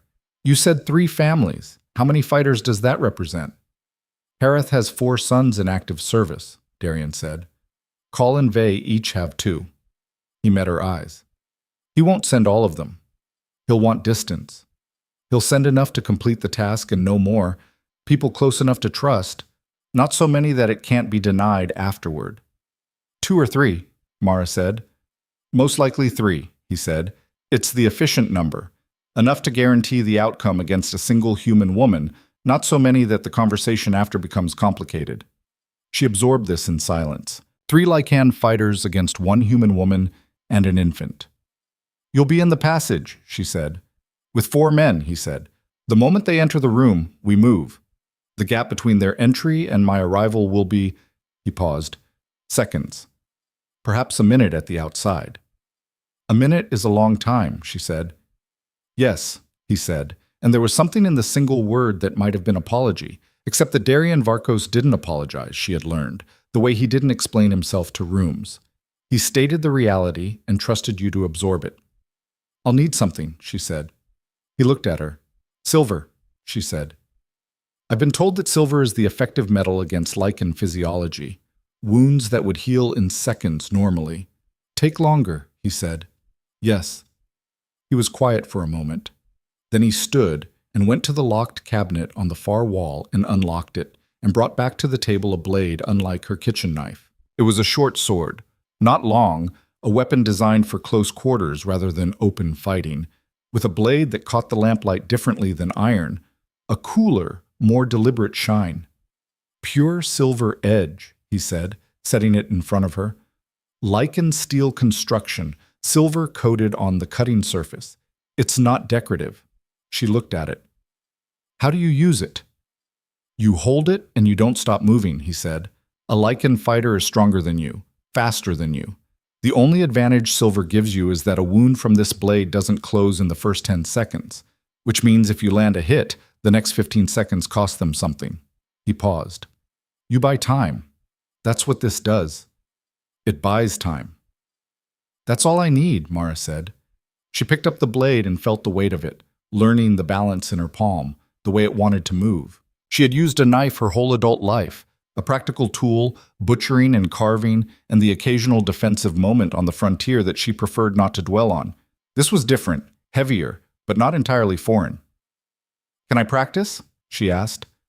Something in Darian's expression shifted. Tonight, he said. I'll teach you tonight. They spent 2 hours in the map room with the furniture pushed back and the lamps turned up. He was not a gentle teacher, which she respected. He did not soften the information to make her feel capable, but told her the truth about her disadvantages and then gave her the techniques designed specifically for those disadvantages. Don't stand still. Make them reach. If they grab you, go toward them, not away. The instinct is to pull back. The instinct is wrong. Go toward, use the blade in close, and make noise when you do it. Make it cost something psychologically. She learned. Her arms ached. She got the technique for the close-quarters strike wrong 3 times before she got it right, and each time he showed her again, patient in a way that was different from his political patience, more immediate, more specific, the patience of someone who needed her to actually be able to do this and had a direct stake in her success. Again, he said, and she did it again. When they were finished, she sat on the edge of the table and caught her breath, and he poured water from the carafe on the window ledge and handed it to her without comment. Seraphine, she said after a while. Did she fight? He leaned against the wall across from her, his arms crossed. She was trained, he said. She wasn't a fighter. She was a diplomat. She had more patience with people than anyone I've ever met. She believed to the end that the people around her could be persuaded. A pause. She was wrong about that. But she wasn't wrong that the belief mattered. Mara looked at him. You're trying to honor that, she said. The proof requirement. Waiting for the evidence. You're trying to do it the way she would have wanted. Properly, not just powerfully. He didn't answer immediately. When he did, his voice was careful. She would have said that doing it properly was doing it powerfully. That the difference matters. I think she was right, Mara said. I also think that sometimes the choice is between doing it right and doing it in time, and you have to pick. He looked at her steadily. Is that what you think we're doing? I think we're trying very hard to do both, she said. And I think we've set it up as well as it can be set up. What happens next is going to depend on things we can't fully control. She met his eyes. I think that's the honest version. A long silence. Get some sleep, he said finally. Tomorrow I leave for the north. And 3 days later? 3 days later we find out, she said. The 3 days were the longest of her life since Alara. She moved through the keep with the silver blade under her jacket and Arlen on her hip, and her face arranged in the expression she had developed over years of living in a place where showing fear invited the exact thing you feared. Composed, present, watchful in a way that she hoped read as confidence, and not the very precise, very directed attention of a woman cataloging every variable in the room. The great hall at morning meals was a study in social cartography. The Herath sons, she had identified all 4 by the second day, were visible without being conspicuous, moving through the hall's rhythms with the practiced ease of men who were very comfortable in this space and were currently trying to appear slightly less comfortable than they were. She had learned that tells itself, the deliberate casualness of people who have decided to be deliberately casual. Counselor Red himself was not present at the morning meals. He took them privately, which she had been told was not unusual, but which she noted anyway. She talked to people. This was part of the visibility strategy, but it was also, she found, genuinely useful. The keep was full of people whose daily lives put them in contact with every current in the building's politics, and most of them had decided to wait before deciding what Mara Vance was. That window of undecidedness was an asset she intended to use. She spoke with the archivist about the keep's records. with the senior healer, not the ones Red controlled, but the older woman who ran the household medicine independently, about Arlen's continuing development. With the weapons master, who was neither political nor uninterested in the human woman who had apparently trained with the king's silver blade on the eve of his departure and wanted to do it again. His name was Breck. He was 60 years old, built like a barrel, and had the respect of the entire fighting section of the keep for reasons that were evident approximately 30 seconds into a conversation with him. "You hold it wrong," he told her the first morning she appeared at the training yard, bluntly, without preamble. "Show me how to hold it right," she said. He looked at her for a moment, then at Arlen, who was watching from the side of the yard in the carry sling she had rigged against a fence post where she could see him. "You're going to train with the heir sitting in a fence post," he said. "He likes watching things," she said. "He finds it educational." Breck looked at Arlen. Arlen looked at Breck with his full gold-eyed attention, and after a moment made his purring sound, and Breck's expression did something complicated. "Seen 2 generations of this family come up," Breck said very quietly. The queen's eyes, the king's wolf look. He glanced at Mara. "He's got both." "Yes," she said. "You kept him alive." "I did." He looked at her a moment longer. Then he took her wrist and adjusted her grip on the blade. He trained her every morning for the next 2 days. On the evening before Darian's announced return, the 3rd day, the night she had told herself was the most likely window, she put Arlen to sleep early. She had been doing it in stages over the past 3 days, shifting his schedule gradually so that his deepest sleep now came in the late evening hours, rather than the middle of the night. She needed him quiet, and she needed her hands free, and she was not going to apologize for the calculation, though she thought about it as she settled him in his blanket nest and watched his golden eyes close. "I need you to sleep," she told him. "Just sleep. That's the only job tonight." She sat in the chair by the fire with the silver blade across her knees and the knowledge of the passage behind the hearth at her back, and she waited. The keep's nighttime sounds organized themselves into familiar patterns. The change of guard at the outer wall, audible as a faint tonal shift in the building's general noise. The kitchen fire banking down. The gradual settling quiet of a large structure going toward sleep. She did not sleep. An hour past midnight, she heard the sound that didn't belong. Not from outside the room, from within the wall to her left. A very faint sound, not quite footsteps. The sound of people who were very good at moving quietly and were therefore almost but not entirely silent. Coming closer. Multiple sets. She was on her feet before the sound had fully resolved. She was between the wall and Arlen's bed before the panel in the wall's stone. Not her passage, a different one, and the cold realization that the keep had more hidden corridors than Fen had known about hit her like ice water. Slid back in a section she had not identified. 3 of them came through. She recognized one. Daron Herath, the eldest of the 4 sons, who she had watched in the Great Hall for 3 days with his practiced casual ease. He was in wolf form now. Not fully, not the complete transformation she had only seen in glimpses since arriving at the stronghold, but the in-between state, the one where the human shape was still visible, but the eyes had gone amber predator, and the hands had lengthened, and the teeth were not human teeth. It was, she thought, with a clarity that was almost dreamlike, considerably more frightening in close quarters than she had constructed in her imagination. The other 2 she didn't know. Young, male, built with the particular density of Lycan fighters who had been training since childhood, all 3 of them looking at her and past her at Arlen's bed. Daron Herath's not quite human eyes moved from the sleeping child to Mara's face to the blade in her hand. "Step aside," he said. His voice was changed. The in-between form did something to the vocal register, added a harmonic that was not meant to be comfortable to hear. "This doesn't have to be complicated. Step aside and you'll be unharmed." "No," Mara said. She was afraid. She wanted to be clear about this, at least to herself. She was profoundly, viscerally afraid in a way that was manifesting as a full-body tremor she was actively suppressing through the same mechanism she had used in every other crisis of her adult life, by directing all of it into her feet, into the ground beneath her, and staying upright through will alone. She was afraid, and she was not moving. "Human woman," said one of the others, with a contempt that had the particular lightness of someone who expects no resistance. "Move." "I heard you the first time," she said. Darren moved.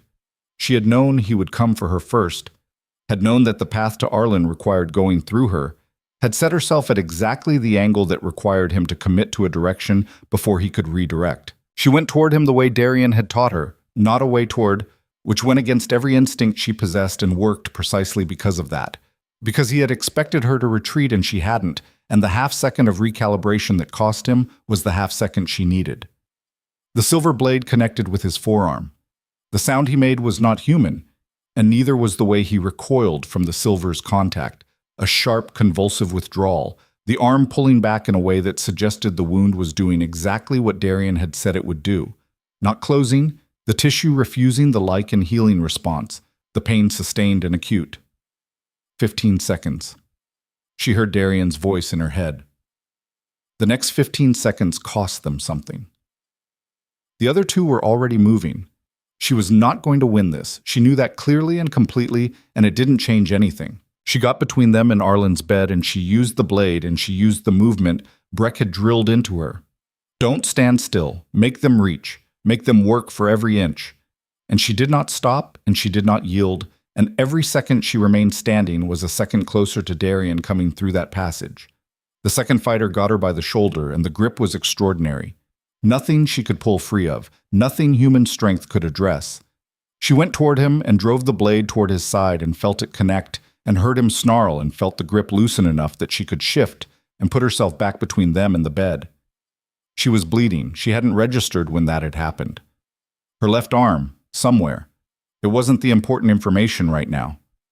Darren came for her again, the injured arm folded against his body, the other hand reaching, and she moved, and the blade moved, and then the third one hit her from behind, and she went down. The floor of the inner keep was stone. The impact was the kind that didn't hurt immediately, the kind where the pain waits a courteous interval before arriving. And she was already pushing herself back up before she had fully processed that she was down, pushing up and interposing herself between the bed and the three shapes above her, with the blade raised in a hand that was shaking in earnest now, without the suppressible quality of earlier. "You are going to stop," she said. Her voice was not steady. It didn't matter. Darren looked at her, at the blade, at the blood on her arm, at the way she was positioned, and his expression had moved past contempt into something that was almost unwilling regard. Almost. Not quite. "The child," he said. "Step aside." "No," she said. The door from the passage behind the hearth exploded open. Darien Varkos in full wolf form was something that the human mind struggled to immediately categorize. The shape was still recognizably him. There was continuity, a logic to the transformation that the half-state of the fighters lacked. But it was a different order of presence entirely. Larger. The amber eyes burning with a quality that had no name in human language, that the body processed as apex before the mind had a chance to weigh in. He came through the door, and the room's physics changed. The four men with him were in half form, battle-ready, spreading to the corners of the room with the efficiency of people who had trained for exactly this layout. Mara, on the floor between Arlen's bed and the three fighters, had approximately 1 second to register that the plan had worked, and that Darien was in the room before Darren Herath made the worst decision of his life and lunged. Not at Mara. Past her. At the bed. Everything happened in a sequence that was too fast for linear processing and resolved afterward into a series of images rather than a continuous scene. Darien's roar filling the stone chamber in a way that was nothing like volume and everything like force. Mara's blade arm moving purely on the instinct Breck had drilled into her, the silver connecting with the arm reaching past her. Darien crossing the room in two movements that didn't parse as separate steps. The sound of the confrontation between the king and Darren Herath, which she later realized she had mostly experienced as sensation rather than sight, the walls and floor and her own chest cavity transmitting the impact. And then it was quiet. Mara was still between the bed and the room. Arlen was awake behind her. She could hear the shift of him, The small, alert sound he made when he woke to noise, not crying, just present and aware, gold eyes open in the dark. She did not take her eyes off the room until she had confirmed every occupant. 3 Herath fighters, down. 2 of Darian's men securing them, the 3rd and 4th checking the passage entry. Darian, in the center of the room, shifted back toward human form, the amber eyes still burning with a quality that would take several minutes to fully recede. His gaze moving across the room with the systematic thoroughness of a king accounting for every element in his space. It stopped on her. "You're bleeding," he said. "I know," she said. Her voice was remarkably even, she thought. The shaking had gone somewhere internal, where it was less obvious but not less present. "How bad?" "Not bad." She checked, briefly, without looking away from the room. Left forearm, a cut from... She didn't know which of them, or when. It was bleeding steadily, but not alarming. "I've had worse from the frontier." Darian crossed to her. He was close enough now that she could see the full detail of his face, the residual intensity of the transformation, the specific quality of his attention when it landed on her. "You held them," he said. Quietly. Not loudly enough for the room, just for her. "I was told I needed to buy time," she said. "I bought time." Something moved through his expression that she was starting to learn to read. The way the containment didn't disappear, but something behind it became briefly, visibly present. "Mara, the evidence," she said, because that was the immediate priority, and she knew he knew it, and the moment demanded them both be equal to it. "You need the whole picture, right now, before anyone moves or speaks. Did you get it?" He looked at her for a moment. Then the focus in his amber eyes shifted, reassembled, became the political focus of the king, rather than the rawer thing that had been there a second ago. "Yes," he said. "We have all 3 of them. We have the passage they used. It leads directly to the Herath family quarters, which places intent and premeditation beyond any possible defense." His voice had gone quiet and very precise. "And the passage wall carries writing, a message already composed to be sent to Counselor Red reporting success." He paused. "In Herath's handwriting." Mara breathed. "Then you have everything you need," she said. "Yes." He held her gaze. "Because of you." The room was settling around them. His men were efficient and quiet, and the 3 Herath fighters were subdued and would remain subdued. She understood enough about the Lycan physical hierarchy to know that 3 men who had just been in a room with the king at full intensity were not going to be mounting any further resistance tonight, or for some time after. Arlen made a sound from the bed behind her. She turned and picked him up, and he grabbed her hair with both hands and pressed his face against her neck and breathed the way he breathed when he was upset and was calming himself down against her. Deep, deliberate, his small chest rising and falling in a rhythm that matched hers because he had learned to match hers 6 weeks ago in a cottage in Ashenvale and had never unlearned it. "It's all right," she said softly. "It's all right. We're all right." She was talking to the child. She was also, she realized, talking to herself. From somewhere deeper in the keep, she could hear running feet. The keep coming awake, alerted by the noise of the confrontation, the word already moving through the corridors at that same old speed, the speed of power and proximity, and everyone adjusting. Dawn was still hours away.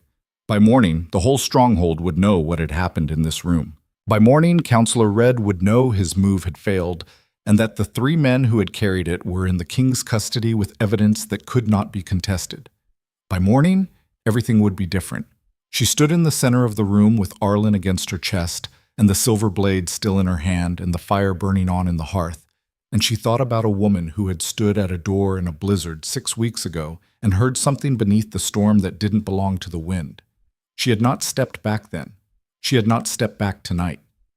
Darian came to stand beside her, close enough that his shoulder was almost touching hers. Not quite, but the proximity was deliberate. She understood that. The deliberate proximity of a man who was choosing where to be. "Red won't run," he said quietly. "He'll know the moment the sun comes up, and he'll make a choice. Confess the conspiracy to the hall and hope for mercy, or challenge directly." "He'll challenge," Mara said. She had spent 3 days reading Red in the Great Hall and in the corridors, and she knew the architecture of that man with some confidence now. He won't confess. He's not built for confession. He's built for the move that feels like power even when it's the wrong move. Yes, Darian said. Then tomorrow is going to be harder than tonight, she said. Yes, he said again. Arlen, against her chest, had stopped shaking. His golden eyes were open, looking at his father beside her, the focused look that she recognized now as the look he gave to things he was deciding about. Things he was deciding mattered. He looks like her, Darian said softly. He was looking at Arlen with that expression she had seen in the firelight at the way station, stripped of its containment, full of what it was full of. And he looks like something she would have... He stopped. She would have loved what you did tonight, he said. She would have understood it, the standing. She would have understood exactly why you didn't move. Mara looked at the child in her arms. I never met her, she said. But I think she was right. About what? About the difference mattering, she said, between doing it powerfully and doing it properly. I think they can be the same thing. I think tonight they were. Darian said nothing, but he didn't step away, and the firelight held them both, and the keep was coming awake around them in the dark, and underneath the sound of it, under the running feet and the raised voices and the machinery of a reckoning beginning to move, Arlen made his purring sound, steady and low, like something that had decided it was safe. The morning was coming. Whatever it brought, she would be standing in it. The morning came in gray and cold and full of consequence. Mara had not slept. She had sat in the chair by the fire with Arlen against her chest, drifting in and out of the light doze she had trained herself into over years of frontier living, never fully under, always 1 degree away from alert, while Darian's men had moved through the keep in the dark hours doing the systematic work of a trap that had successfully closed. She heard it in the corridors, the voices, the footsteps, the particular quality of movement that spoke of urgency contained and directed rather than panicked. Darian was managing his keep with the precision of a man who had been waiting for this moment for 4 months and had prepared for it the way you prepare for something when the failure condition is catastrophe. She had cleaned and wrapped the cut on her forearm herself, working one-handed with the strips of cloth she kept in her travel kit out of the habit of a woman who had spent years in a place where the nearest healer was 2 days' ride. It needed stitching.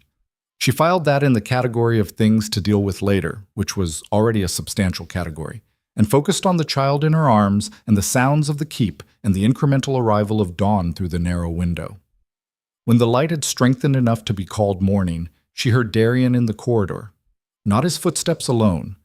There were others with him, the rhythm of a purposeful group, and she was at the door before the knock, opening it to find him with 4 of his guard, and an expression that had resolved from the raw quality of the night into something harder and more deliberate. A king's face. The face he wore in the hall. Behind him, barely visible at the corridor's end, she could see the keep beginning its day. Servants moving carefully, the exaggerated propriety of people trying to navigate a space that had shifted overnight in ways they didn't yet fully understand. Red has been summoned to the hall, Darian said. He's coming voluntarily. Which means he has a plan, Mara said. He always has a plan. Darian's eyes moved to her arm, to the wrapped forearm, and something in his expression tightened. You should have had the healer. Later, she said. Tell me the hall. He held her gaze for a moment, then let it go. Full assembly. Every family present. I've had the messages sent since the 3rd hour. No one will be absent by choice, and the ones who might have been absent by design have been personally invited by my guard. Invited was a word doing significant work there, she understood. Red's allies? All present. Herath won't be there. Daron is in custody, and the father has been confined to quarters pending the full accounting, but Call and Vey will be there, watching. He paused, and frightened, which is more useful than angry, but less predictable. What do you need from me? He was quiet for a beat that she had learned to read as him deciding between the honest answer and the diplomatic one. I need you in that hall, he said. Visible. With Arlen. She understood. The evidence against the conspiracy was political and physical. The passage, the written message, the 3 fighters in custody. But evidence in a Lycan hall was not the same as evidence in a human court. Evidence here was about what the assembled families chose to believe, and what they chose to believe was shaped partly by what they could see in front of them. A living child. A human woman standing in the hall with a silver blade and a wrapped arm and no apology. The physical embodied argument for everything Darian was going to say. "Give me 20 minutes," she said. She spent them doing the kind of preparing that was not about appearance for its own sake, but about communication. She dressed carefully. The cleanest clothes she had, the ones that said this is a deliberate choice, not an oversight. She kept the wrap on her arm visible rather than covering it. She arranged Arlen in the carry sling against her chest, which she had begun to think of as his natural position and which he settled into with the easy comfort of long habit. She looked at herself in the small mirror on the wardrobe door. A human woman, 26 years old, with a healed cut on her lip from the fall in the night, and a wrapped arm and a Lycan prince on her chest, standing in a Lycan stronghold preparing to walk into its political hall. She looked, she thought, precisely like what she was, which was not a weakness, she had decided somewhere in the dark hours, but the only version of herself that was sustainable here. She had been many things in her life. She was not going to start pretending in this place. "All right," she said to Arlen. He looked up at her with his morning expression, alert, assessing, taking inventory of the current state of the world with those gold eyes that never quite softened even in comfort. "Let's go," he told him. The hall was full. She understood, walking through the double doors with Darian, what full meant in this context. Not simply populated, saturated, every tier occupied, the air carrying the particular density of assembled Lycan physicality that she had been noticing since her first hours in the keep, the way a room full of these people had a different weight to it than a room full of humans, something in the quality of presence, the particular aliveness. Every head turned. She had expected it, and it still required effort to absorb without reaction. 40 or more pairs of eyes, the full range of responses visible in approximately the first 3 seconds. Hostility, open and unbothered about being visible. Curiosity, specifically directed at Arlen, at his face, at the child they had been told was dead for 6 weeks now, walking into this room alive and held by a human woman. Something else from the upper tiers.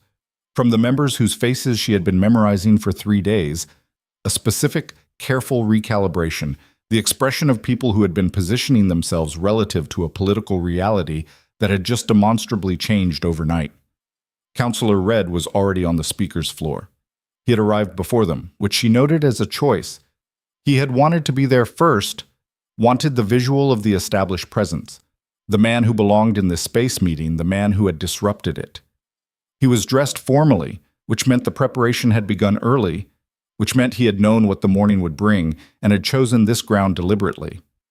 He looked, she thought, remarkably composed for a man whose operation had completely collapsed in the night. She looked at his eyes while Darian moved to the speaker's floor, and in them, beneath the composure, she found what she had told Darian she would find.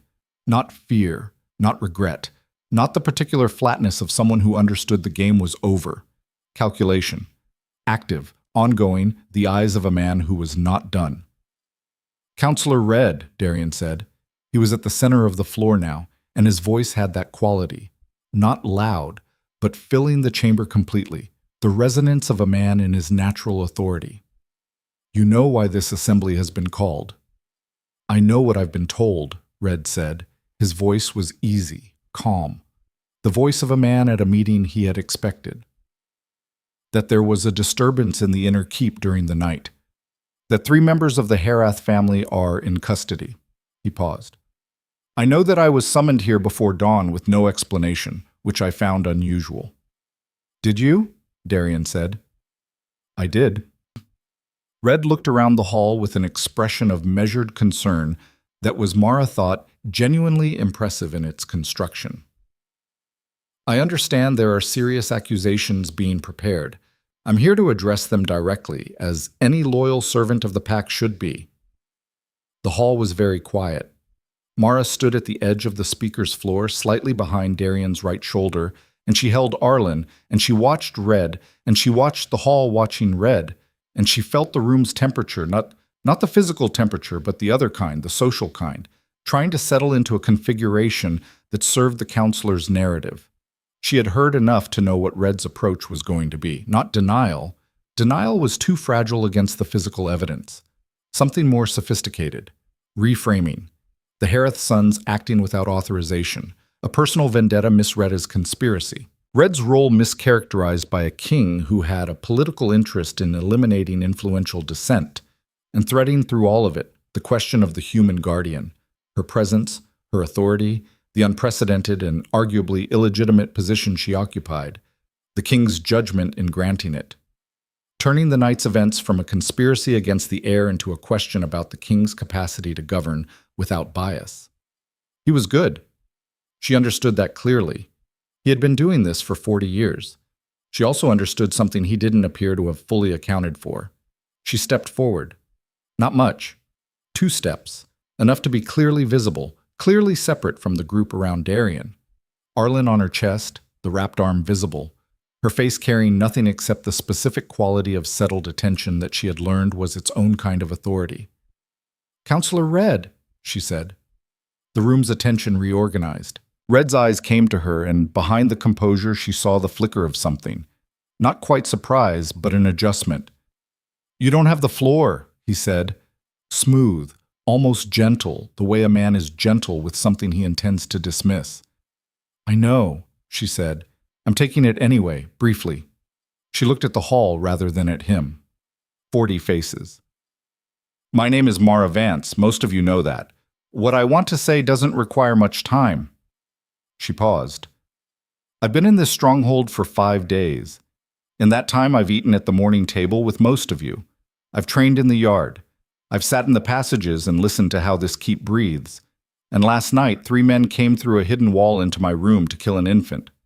She let that settle. "I'm not here to make political arguments," she said. "I'm not equipped for Lycan Hall politics, and I'm not pretending otherwise. What I'm here to do is tell you what I saw, because I was the only one in that room before the king arrived, and what I saw is simple." She looked at Red. Darren Herath said, "Step aside." He said it twice. He didn't say it to the king. He didn't say it to a political obstacle. He said it to the woman standing between 3 armed fighters and a sleeping infant. She paused. "That's not a family vendetta. That's an operation. And the only question worth asking is who gave the order?" Red's composure had not broken. It had, however, done something more interesting. It had resolved into a particular kind of stillness that she recognized from the frontier, the stillness of a man who has heard something land and is deciding whether to address it or go around it. He chose to go around it. "What the woman describes," he said, turning to the hall with the ease of a practiced speaker reclaiming the room's attention, "is a traumatic night. No one disputes that. The question before this hall is not what happened in the room. It is whether an extraordinary and unprecedented grant of authority to a human stranger based on 6 weeks of proximity to the heir represents sound governance of the pack's future." He was good. She could feel the room moving with him, partially. The members who had already been predisposed, the ones in the upper tiers who had been recalibrating all morning but hadn't fully landed yet. "The question," Darian said from beside her, "before this hall is not governance." His voice was different now. Not the resonance of the king addressing his people. Something lower, quieter, more deliberate. The voice, she thought, of a man who had decided to stop being careful. The hall felt it.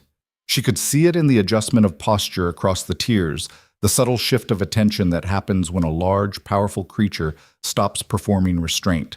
"The question before this hall," Darian continued, "is accountability.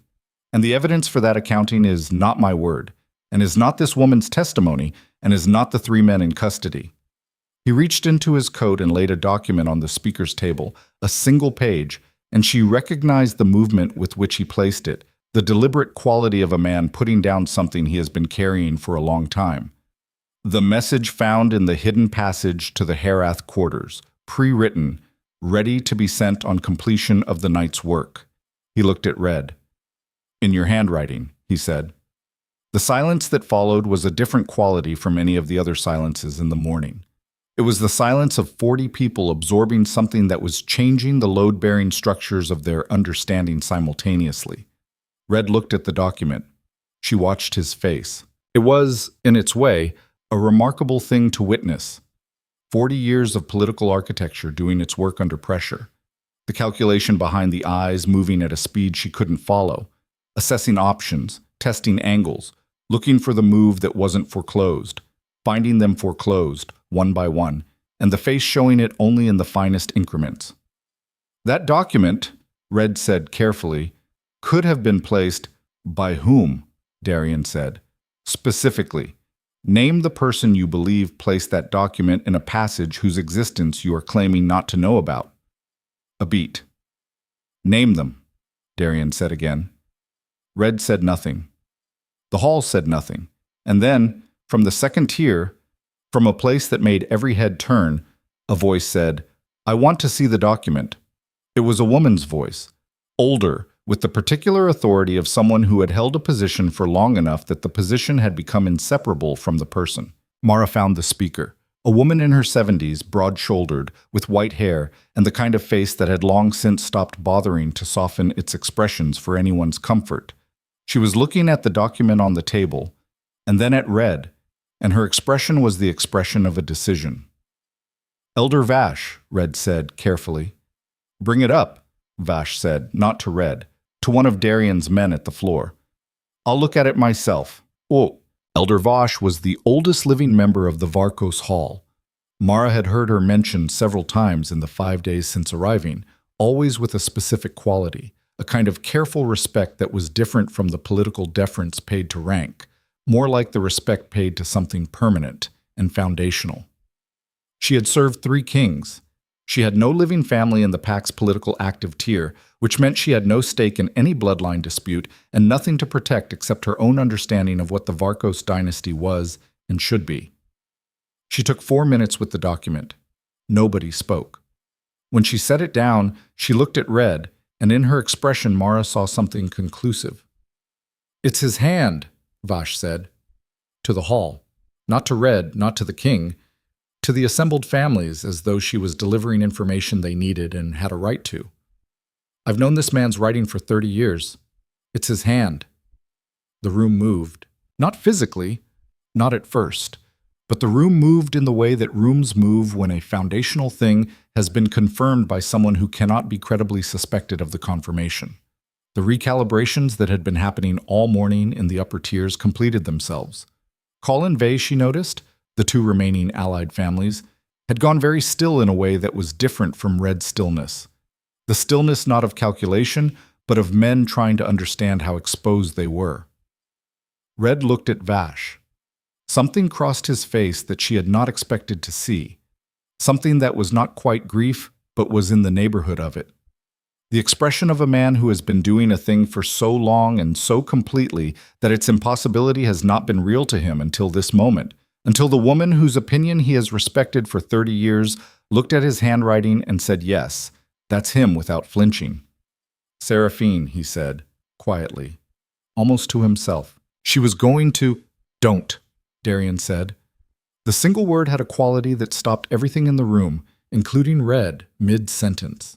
Not a king's command, something rawer than that, something that came from a place below rank and governance and the careful machinery of power. Red looked at him. "Don't use her name in this room to explain what you did," Darian said, still quiet. "Whatever you believed about what she was going to do to this pack, whatever story you've been telling yourself, don't put her name on it here." A long silence.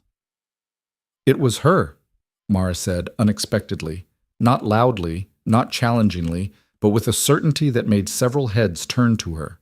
She was looking at Red. "He's afraid of her, even now, even after—" She stopped, reading his face, reading the specific quality of what she saw there. He thought she was going to change everything, and she was. She would have, and he decided that was more frightening than what he did. Red looked at her, at this human woman who had been in his keep for 5 days and was reading him in the hall with the calm precision of someone who had nothing to lose by being accurate. "You don't understand what she would have—" "I understand that she was the mother of a child you tried to kill twice," Mara said. "That's the only thing I need to understand." The hall was absolutely still.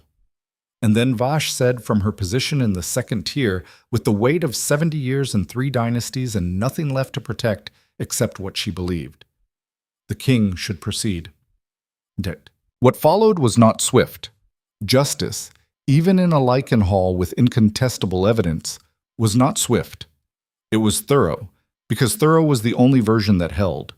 Darian moved through it with the measured, exhaustive care of a man who had promised himself, or had been promised by a woman who was no longer there, that doing it properly mattered. Mara sat in the hall for 4 hours. She had not expected to stay, but Vash, descending from the second tier after the initial proceedings had established their shape, had come directly to her and looked at Arlen with the assessing eyes of a woman who had seen 2 previous generations of this dynasty and was forming opinions about the third. "May I?" Vash said, and it was not entirely a question. Mara looked at the old woman, at the quality of her attention, at the way she was looking at Arlen, not with the political assessment she had seen in almost every other pair of eyes in this keep, but with something more fundamental. The look of someone taking inventory of a future. "Here," Mara said, and transferred Arlen carefully. Vash held him with the ease of someone who had held many children, settling his weight against her arm with the automatic competence of long practice. Arlen, predictably, looked at her with his full gold-eyed attention, doing his inventory. Then he made his purring sound. Something in Vash's face shifted, fractional, quickly controlled, but visible. "Seraphine's mouth," she said softly. "The way it curves." "Yes," Mara said, "and Darian's, everything else." She looked at Mara then. "You kept this child alive in a cottage in a blizzard for 6 weeks. "I did." "Why?" The question was not rhetorical or political. It was the direct question of a woman who wanted the direct answer, the full one, the one that didn't have the smoothed-over quality of a narrative prepared for a hall. Mara thought about the oak tree in the dark, the sound beneath the storm, the golden eyes opening. "Because I had just lost my daughter," she said, "and he needed what I had, and I couldn't put him back in the snow." She paused. "It wasn't a complicated decision.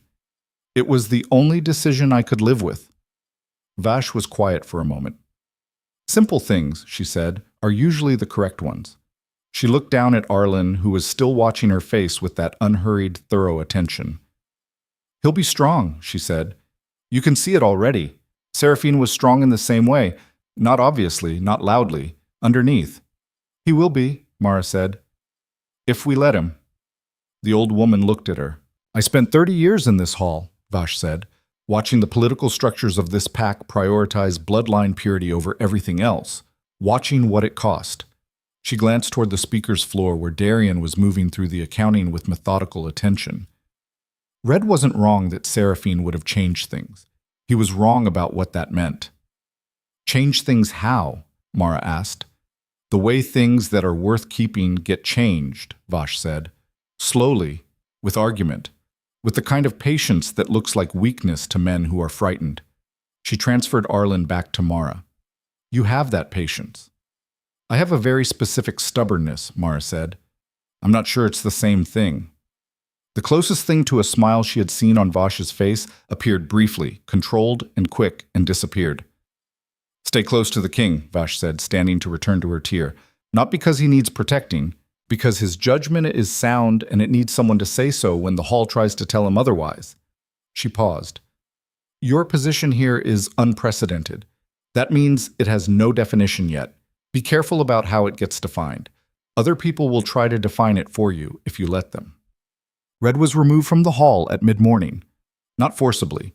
He walked out under the escort of Darian's guard with the careful, upright composure of a man who had decided that whatever happened, it would not happen with him visibly diminished. She could see in the last look he gave the room. Not to Darian, not to her, but to the assembled hall, the 40 families who had watched his 40-year position dissolve in 4 hours. The specific quality of a man cataloging the faces of people he had trusted and calculating the full extent of the failure. He looked at her once, near the door. She held his gaze. He looked away first, and then he was gone, and the door closed behind him, and the hall exhaled.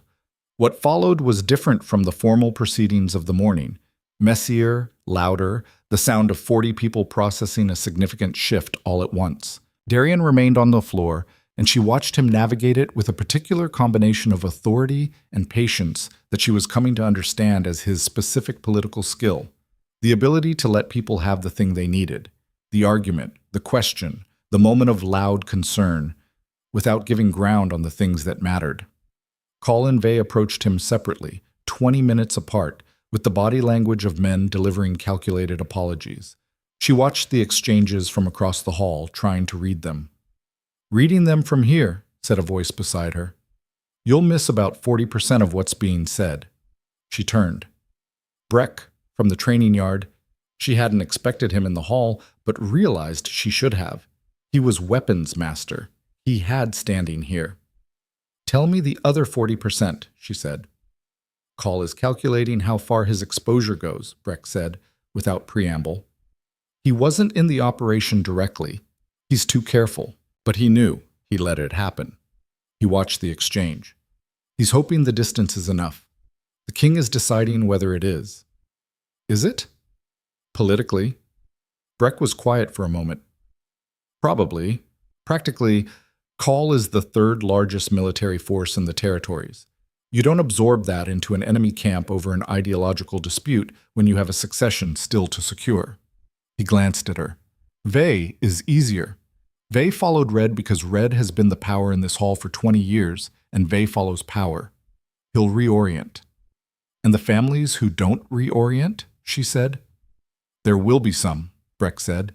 He said it without agitation, the flat acknowledgement of a man whose job required accurate accounting of opposition. There are always some. The question is what percentage they represent of the hall's working capacity, and whether the king can govern around them or needs to move against them. He looked at her sideways. He'll need you for that. Why? Because you're the only person in this keep with nothing to protect except the child, he said.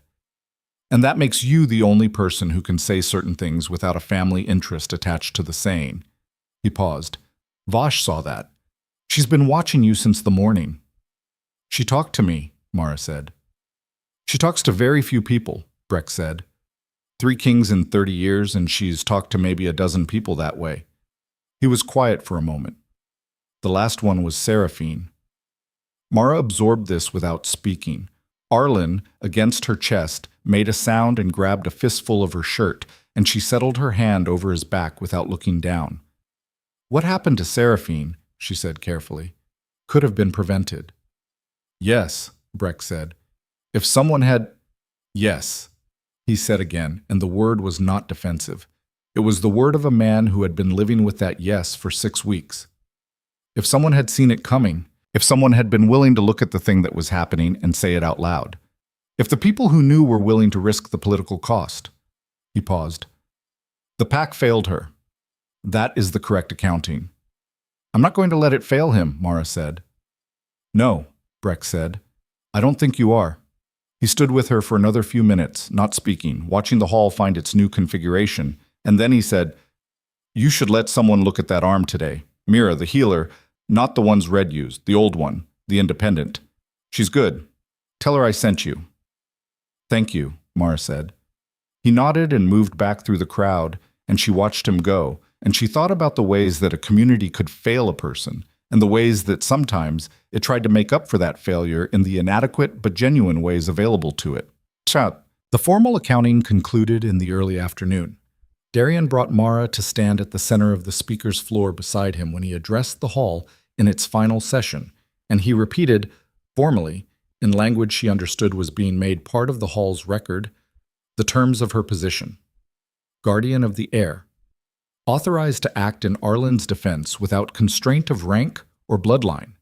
Speaking with the king's authority on matters of the child's welfare. Not a servant, not a ward, not a human woman kept on sufferance. A guardian. Formally recorded, publicly witnessed, part of the structure.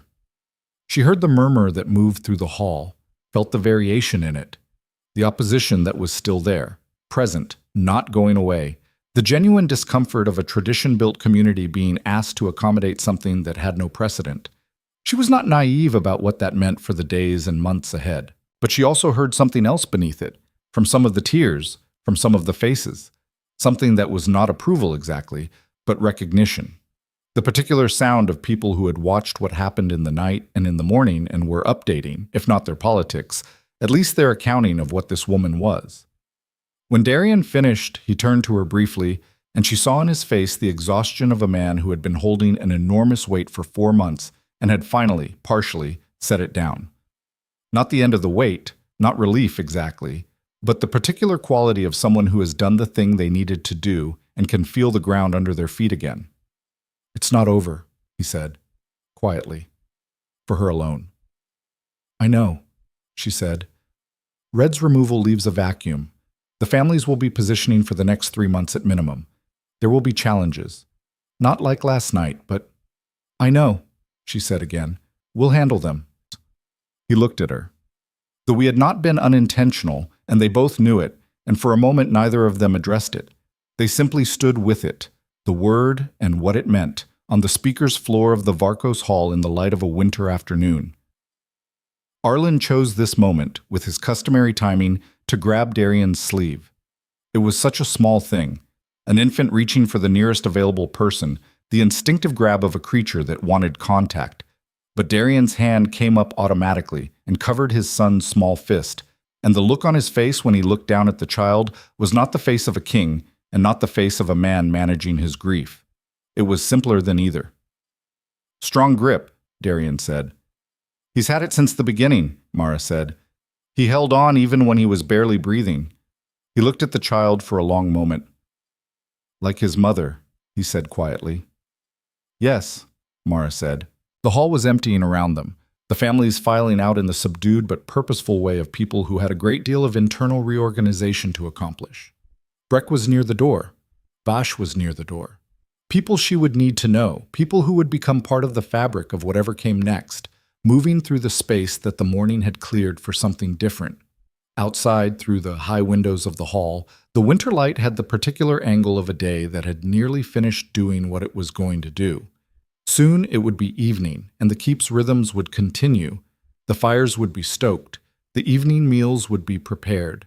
The guards would change at the outer wall with their distant tonal shift. The ordinary machinery of a place that was still standing. "Mara," Darian said. She turned. "Thank you," he said. Not for last night specifically. Not for the hall or the testimony or the silver blade or any particular item in the accounting of the last 12 hours. For all of it, she understood. For Ashenvale, for the oak tree, for the 6 weeks, for the terms on the doorstep in the blizzard, for walking through the door of the hall this morning, for not moving. She looked at the king of the Lycan territories, standing on the speaker's floor of his hall with his son's fist around his finger, and she thought about everything that had led from a dead winter night and a sound beneath a storm to this room, this moment, this particular configuration of things. "You would have done it," she said. "Someone would have. He would have been found eventually." "Maybe," he said. "But it was me," she said. "It was you," he agreed. She looked at Arlen, at the small face turned toward his father, at the grip that hadn't loosened, at the golden eyes that had opened under an oak tree in the snow, and decided, with whatever wordless authority a newborn possesses, to keep going. The morning's work was done. The battle was won, and the war was ongoing, and the future was a thing still being built in the cold, hard country of the Lycan territories. She was in it. She had decided to be in it. That was enough, for now. That was enough for now. But for now had a way of becoming something larger, in the months that followed, than she had permitted herself to anticipate. Winter deepened before it broke. The territories held their breath the way they always did in the cold months.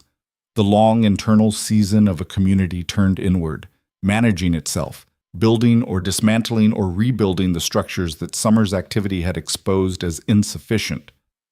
In the Varkos stronghold, that internal season was more charged than any in living memory, and Mara moved through it the way she had moved through everything since Ashenvale, one day at a time, one necessary thing at a time, measuring the ground beneath her feet before she put her weight on it. The arm healed cleanly. Mira, the healer Breck had sent her to, was a small, dry-mannered woman in her 60s who looked at the cut, said nothing about how it had been acquired, stitched it with the efficient speed of someone who had done this thousands of times, and told Mara to come back in 4 days. When Mara came back in 4 days, Mira looked at it, said good, and charged her a sum that suggested she had been thinking about it in the intervening period. "The king would pay this," Mara said. "The king isn't the one who came to me," Mira said. Mara paid it herself from the stipend that Darian had insisted on establishing, formally as part of the guardian's position, another entry in the public record of her status here, and filed the exchange in the growing catalog of things she was learning about how the stronghold worked from the ground up. Arlen grew. He grew the way he did everything, with a focused, purposeful quality, as though he had considered the project of becoming larger and had decided it was worthwhile and was applying himself. By the time the first thaw came and the ice on the inner courtyard began to pull back from the stones in thin, glittering sheets, he had acquired 2 teeth, a robust crawl that covered ground with alarming speed, and a vocabulary of sounds that Mara was increasingly certain constituted an actual system of communication rather than the random vocalizations of a developing infant. He had a sound for Mara, low, specific, the purring note that he had been making since the first night in Ashenvale, which she had come to understand as the sound of safety and proximity.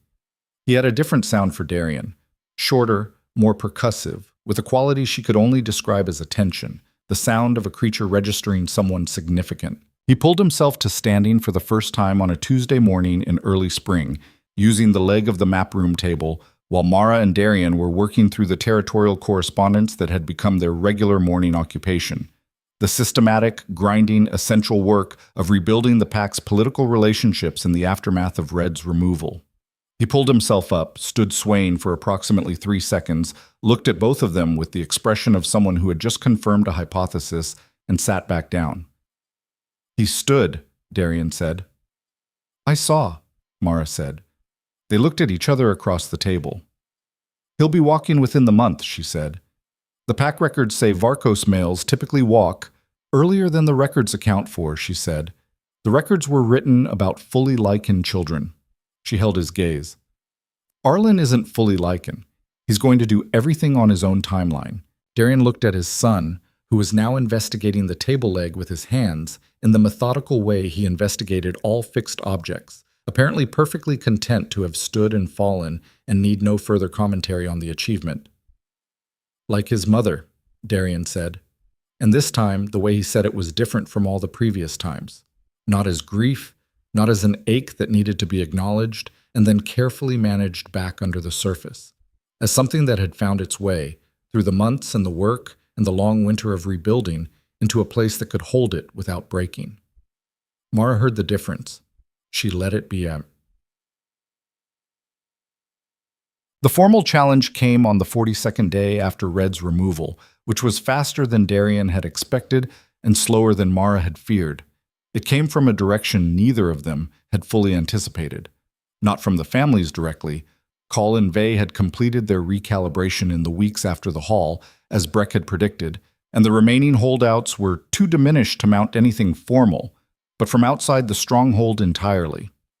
From the eastern pack, the Drevoth territory, whose ruling family had watched the events in Varkos with the careful interest of neighbors watching a fire and calculating how close it is and which direction the wind is blowing. A delegation arrived without warning on a cold March morning, 4 Drevoth representatives, formally appointed, carrying the territorial markers that meant they had official standing and that refusing them entry would constitute a diplomatic incident. Darian received them in the main hall. Mara was in the map room when Fen, who had been restored to her previous position within a week of Red's removal, quietly and without ceremony, which Mara had appreciated, came to tell her. "They're asking about the heir's status," Fen said, with the particular neutrality of someone delivering news they know is complicated. Formally, they want a public declaration of succession. Mara understood what this was. The Drevoth pack had their own succession concerns.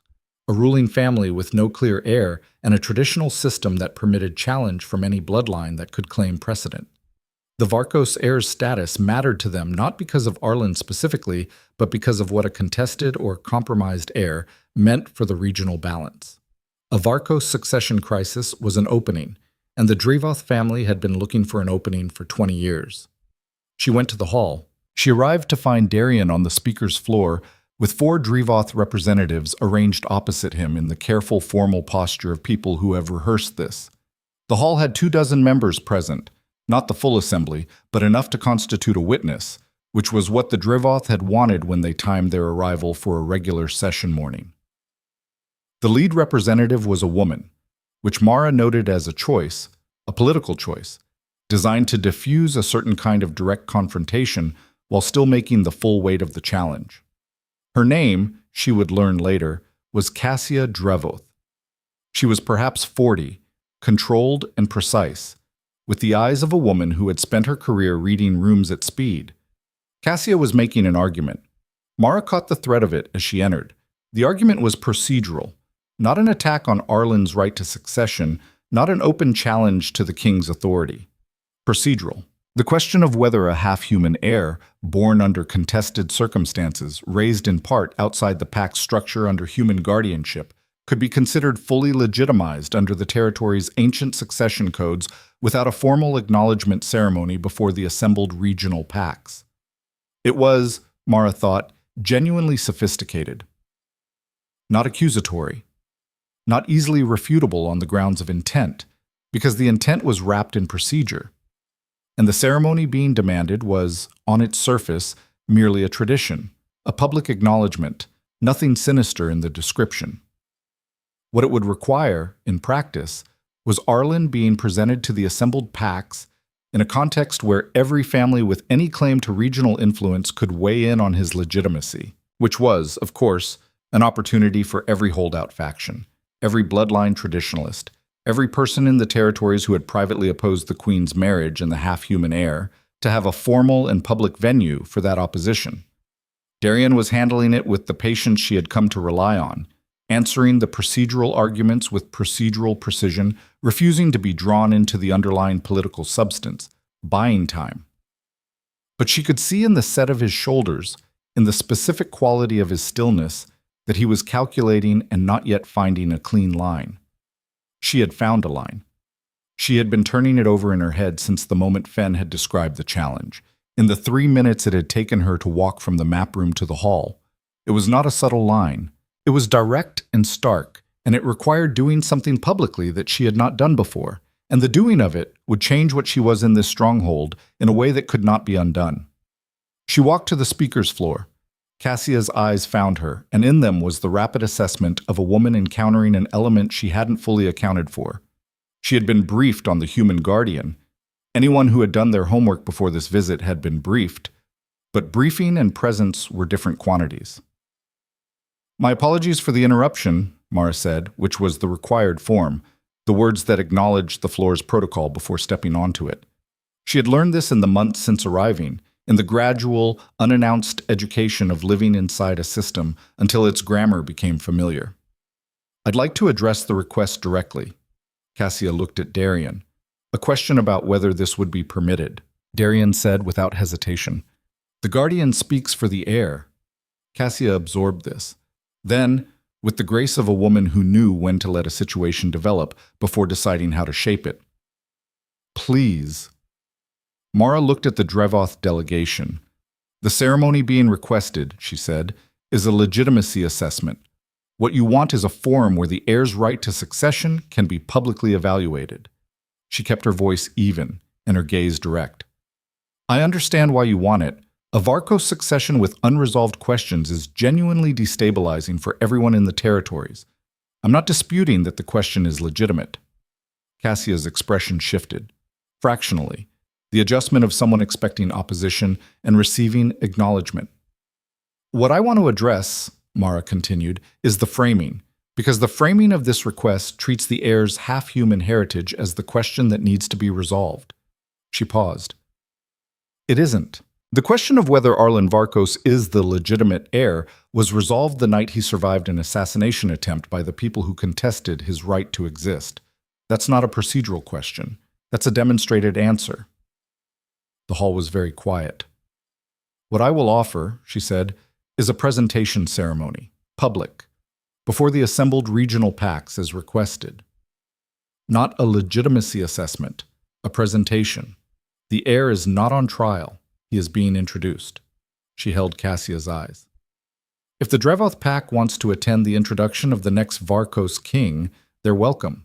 If they want a forum to debate whether he should exist, they can look for that somewhere else. The distinction was fine. She knew it was fine. She was asking the room to accept a reframing that maintained the ceremonial form while discarding the political substance of what had been requested. It required the Drevoth to either accept the frame, in which case they had given up the forum they came for, or reject it openly, which would make the challenge's true nature visible to every witness in this hall. Cassia looked at her for a long moment. "A presentation," she said carefully. "A presentation," Mara confirmed. "And the Guardian would—" "I would stand with the heir," Mara said. "As I do. As my position entitles me to." She paused. "If the regional pacts have concerns about a human guardian for a half-human heir, those concerns can be addressed in the ceremony's format. My position here is not hidden. It's formal and recorded. Whatever scrutiny anyone wants to bring to it, I'll answer directly." She met Cassia's eyes. "I'm not afraid of the question. I'm asking you to be honest about what the question actually is." The hall sat with this. Cassia looked at Darian, then back at Mara. Her eyes were doing the rapid work of a woman reassessing a situation in real time, cataloging what had just happened, what had been offered, what the refusal of it would cost versus the acceptance. "A presentation ceremony," Cassia said finally. "We accept the framing." The ceremony was set for 6 weeks hence, which gave Mara 6 weeks to prepare for the most significant thing she had done since standing in a doorway in a blizzard and deciding not to step back. She used every one of them. She worked with Vash, who had an encyclopedic knowledge of the regional pact's political histories and the particular patience of a woman who understood that knowledge was its own kind of armor. They sat together 3 times a week in the elders' austere quarters, with maps and records and the accumulated intelligence of 30 years of hall observation. And Vash taught her, and Mara learned in the direct, efficient way she had always learned things, by asking the question that mattered and staying with it until she understood the answer fully. "The Merath family from the Western Pack," Mara said one evening 3 weeks out. "They'll be the ones to watch." Vash looked at her. "Why?" "Because they've been quiet since the invitation went out," she said. "Everyone else has sent inquiries, tested the format, pushed on the details. Merath has sent nothing, and quiet people who should be responding aren't quiet because they have nothing to say." Vash was quiet for a moment, then, "The Merath bloodline has a claim, dormant for 2 generations, but technically valid. If the ceremony format permits challenge—" "It won't," Mara said. "I made sure the format doesn't permit challenge, but that won't stop them from trying to create a moment." She paused. "What do they want? Practically. Not the claim. What do they actually want?" Vash considered. "Trade rights. The Northern Corridor. They've been trying to get favorable terms on the Northern Corridor for 15 years, and the Varkos position has consistently blocked it." "Then that's the conversation," Mara said. "Before the ceremony, not during it. Give them a channel for the real thing." Vash looked at her with an expression that was as close to warmth as the old woman's face produced. "You've been learning," she said. "I've had a good teacher," Mara said. "You've had a passable teacher," Vash said. "The aptitude is yours." She trained with Breck every morning, which had become a regular feature of the Stronghold's daily life. The human guardian in the training yard at dawn, working through the techniques he drilled into her with the patient insistence of someone who had decided this was now part of his responsibilities. She was not becoming a fighter. She understood that clearly. She was becoming someone who knew how to survive a fight long enough for the fight to become something else, and that was its own valuable thing. And she worked with Darian. This was different from the other preparations. The map room continued to be their space. Morning correspondence, territorial business, the grinding daily work of managing a complex political structure that had just had a significant portion of its load-bearing architecture removed and was still finding its new weight distribution. She had learned his rhythms in those months in a way that was hard to describe without sounding like something it wasn't, and perhaps was, and was something she had not yet permitted herself to fully account for. He had learned hers too. She was aware of this. The night before the ceremony, she was in the map room late, after Arlen was asleep and the keep had gone to its nighttime quiet, working through the presentation format one final time. She heard the door and didn't look up. "You should sleep," Darian said. "I will," she said. "I want to go through the Marath sequence one more time." He came to the table and looked at the documents she had spread across it, the seating arrangements, the order of family presentation, the format she had designed and argued for and defended against 6 weeks of competing opinions. "You're ready," he said. "I want to be sure." Mara. His voice had a quality she recognized as the voice he used when he was being honest rather than managed. "You've been ready since you walked into the hall and took the floor from Red." She looked up at him. He was standing across the table from her in the low lamplight, and in his face was the thing she had been seeing in increments over the months, the thing that had been present since the first night in the inn, building itself in the spaces between the work and the crisis, and the long shared purpose of keeping one child alive and safe and growing. She had been filing it in the category of things to deal with later, which was a habit she recognized as being occasionally protective and occasionally evasive. "The ceremony tomorrow," she said, "changes things." "Yes," he said. "After this, after Arlen is formally presented and the regional packs have acknowledged him, the immediate threat structure changes. The urgency changes." "Yes," he said again, "which means the terms we set in Ashenvale stop being the active framework and become something that needs to be renegotiated." She held his gaze. "Or not renegotiated, confirmed differently." He was very still in the way he was still when he was listening with his full attention. "What are you asking me?" he said. "I'm asking," she said carefully, "what this is.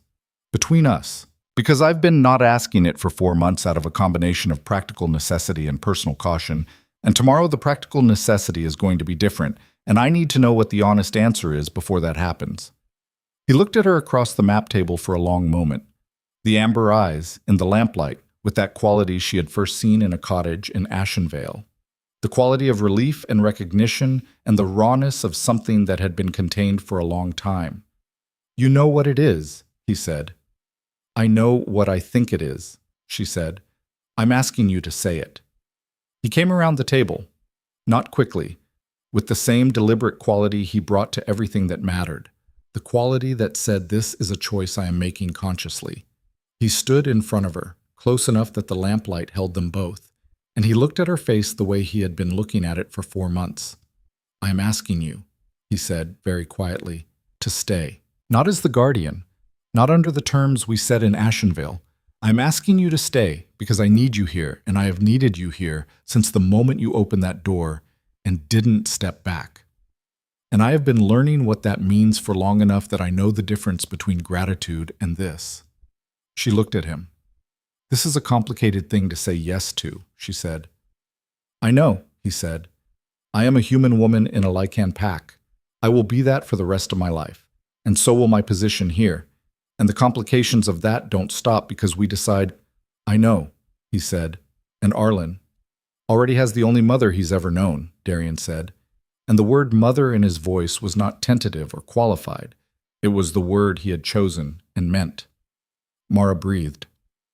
"Yes," she said. The ceremony was held on a clear spring morning, 3 weeks after the last frost. When the light came into the stronghold's great yard at the angle that made the old stone look warm rather than cold, every regional pack of significance had sent representation.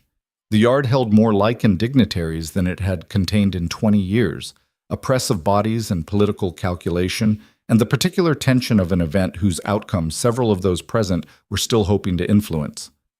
Mara walked into that yard carrying Arlen.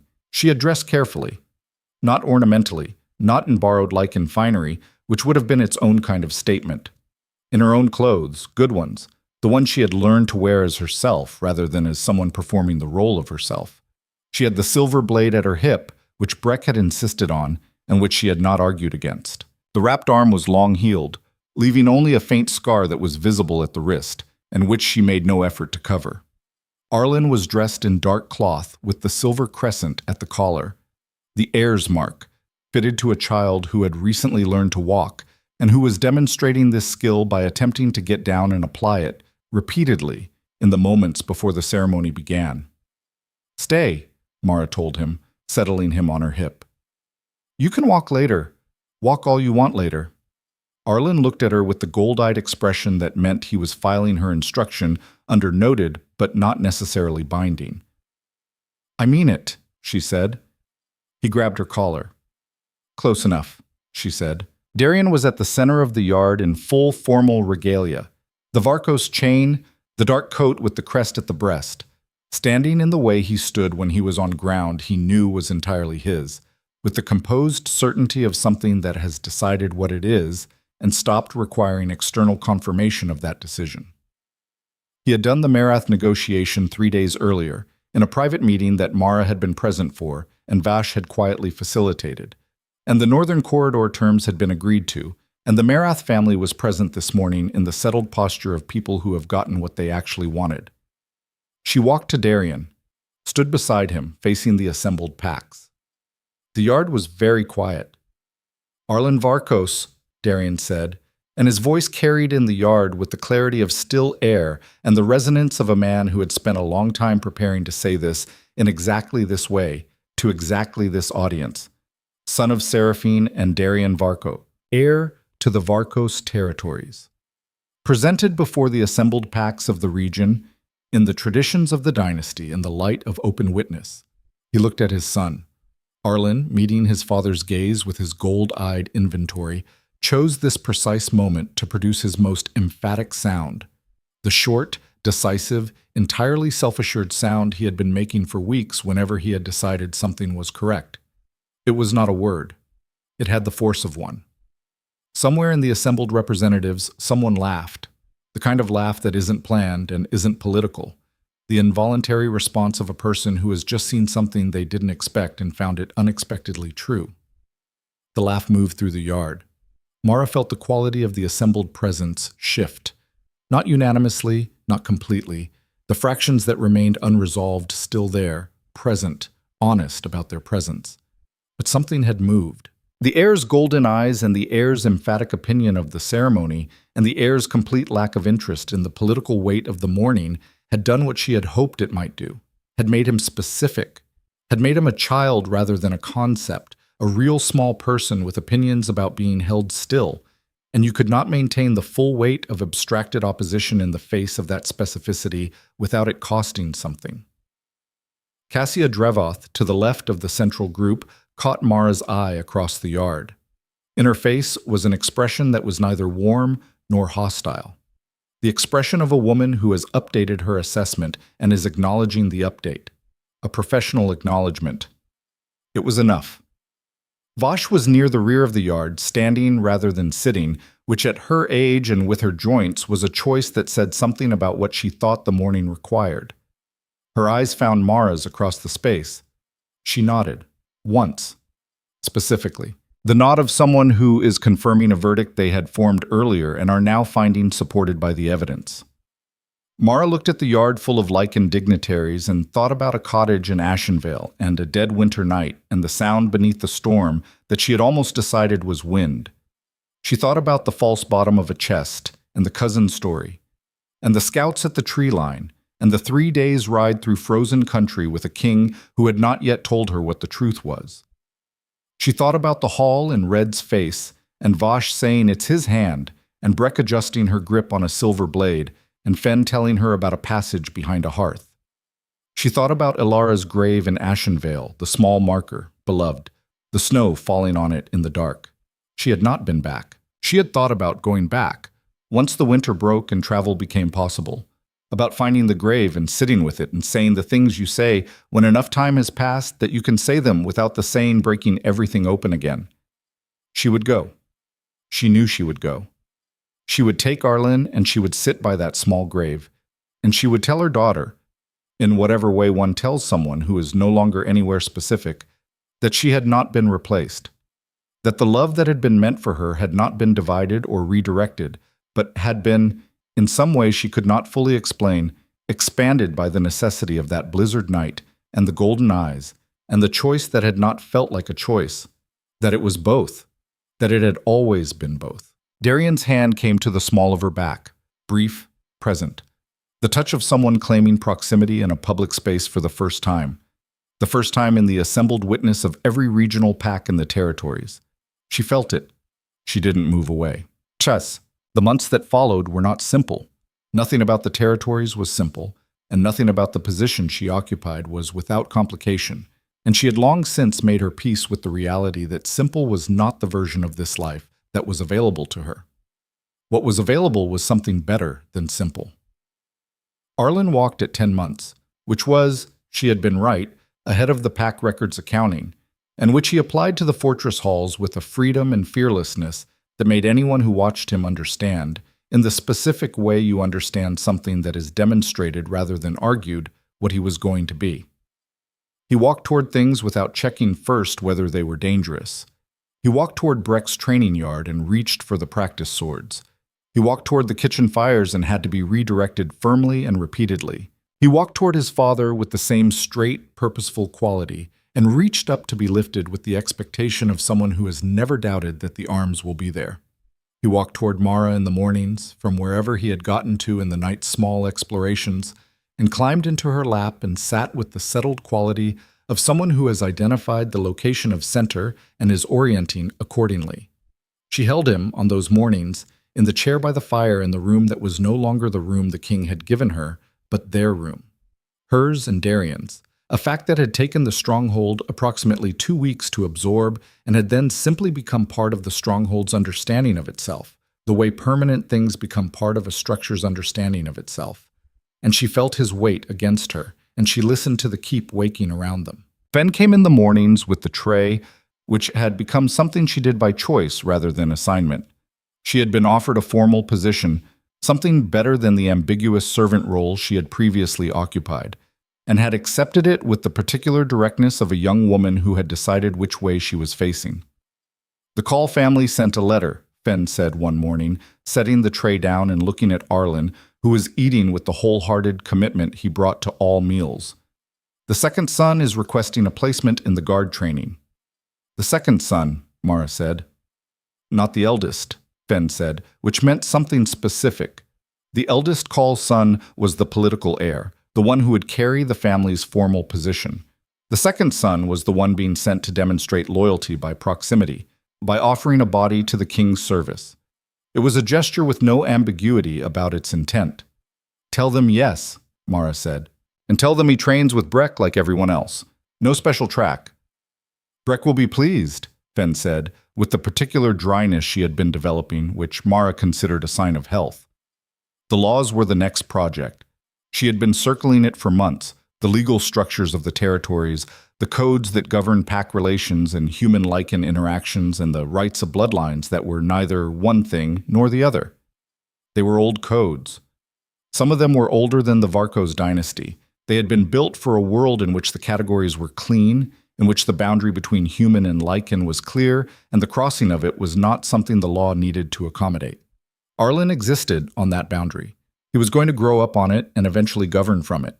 The law was going to need to accommodate him, which meant the law was going to need to change. She brought it to Darian on an evening in early summer, when the light came through the map room window at a low angle and the territorial documents on the table had that quality they got in good light, the sense of being legible rather than merely present.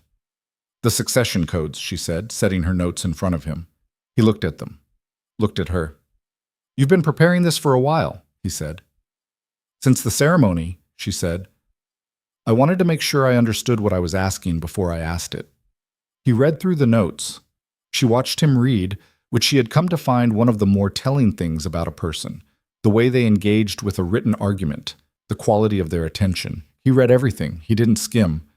When he looked up, there was something in his face that she recognized as the expression he got when a thing had been confirmed that he had believed was coming.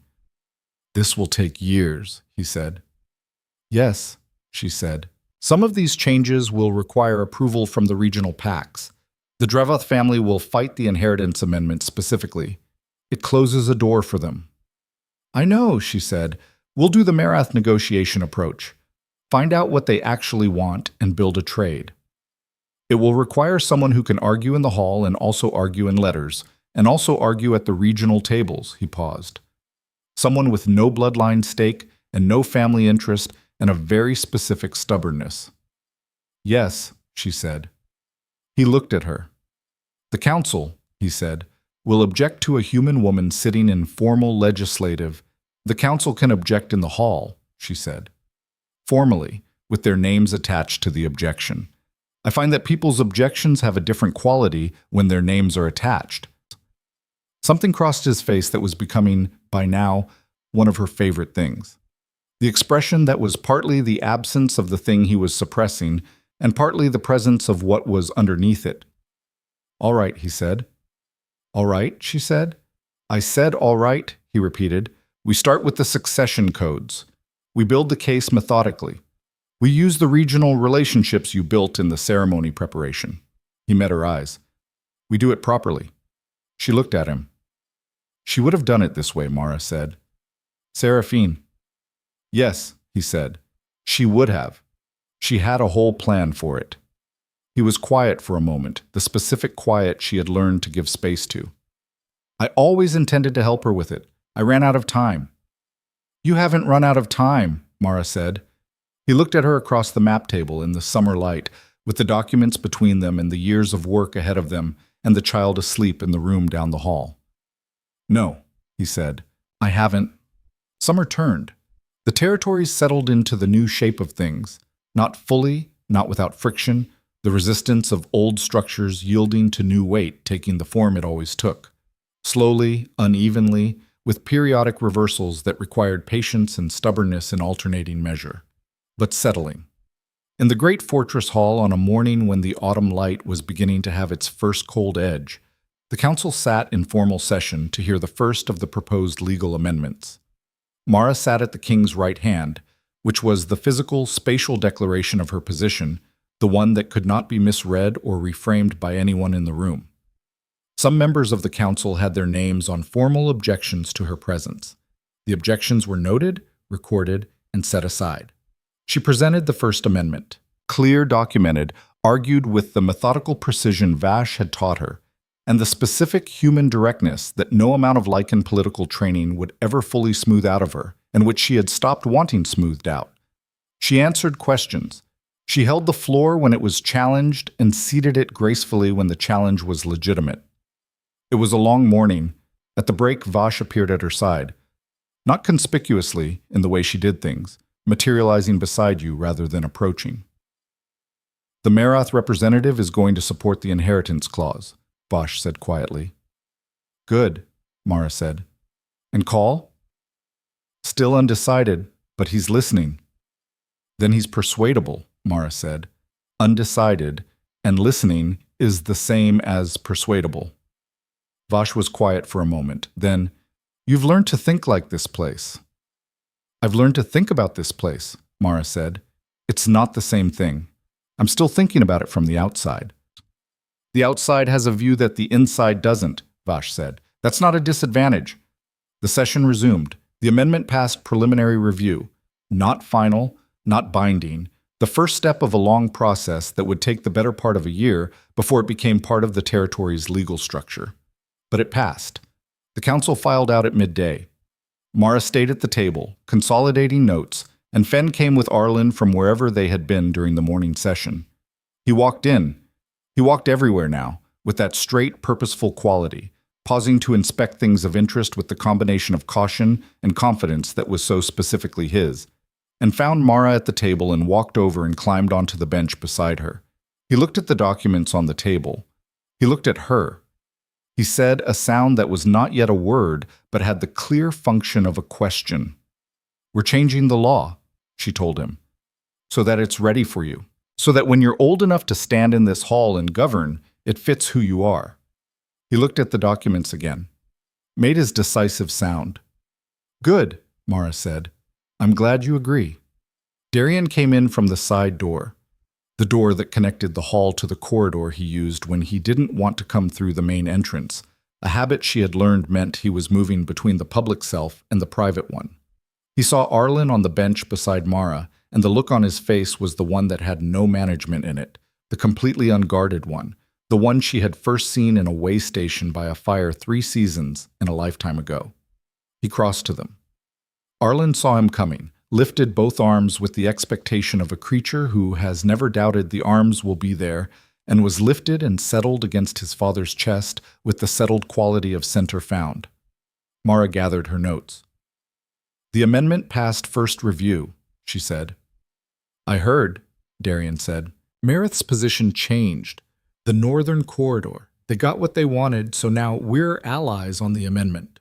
"That's cynical," he said. "That's practical," she said. "There's a difference.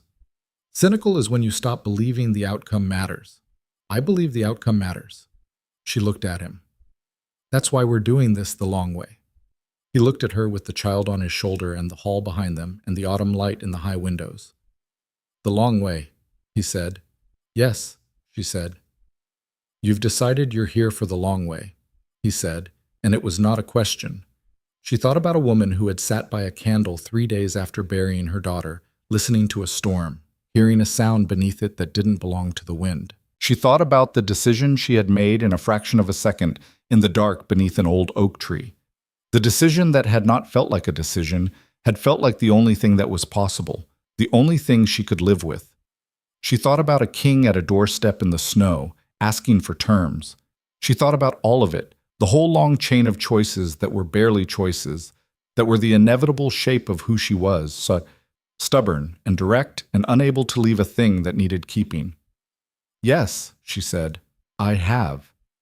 He held his son and watched her gather her papers, and she felt the weight of his attention the way she had felt it since a cottage in Ashenvale, the specific, complete quality of a man who is looking at the person he has decided is the center of his accounting, and she let herself be seen without looking away.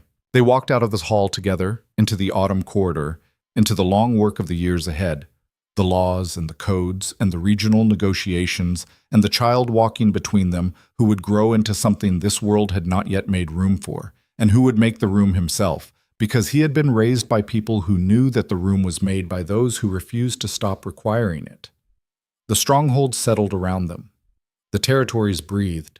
Somewhere in the deep forest to the north, the winter was beginning its preparation, the long cold gathering itself for the return, the cycle that had turned every year since before any of them were born and would turn long after. And in the Varkos fortress, a woman who had once sat alone in a cottage at the edge of a blizzard and held her empty hands in her lap was not empty anymore. She was full of the things that don't come from the absence of loss, but from the decision, made in the cold and the dark and the sound of a storm, to keep going anyway, to keep the thing that needed keeping, to stand in the door, to not step back,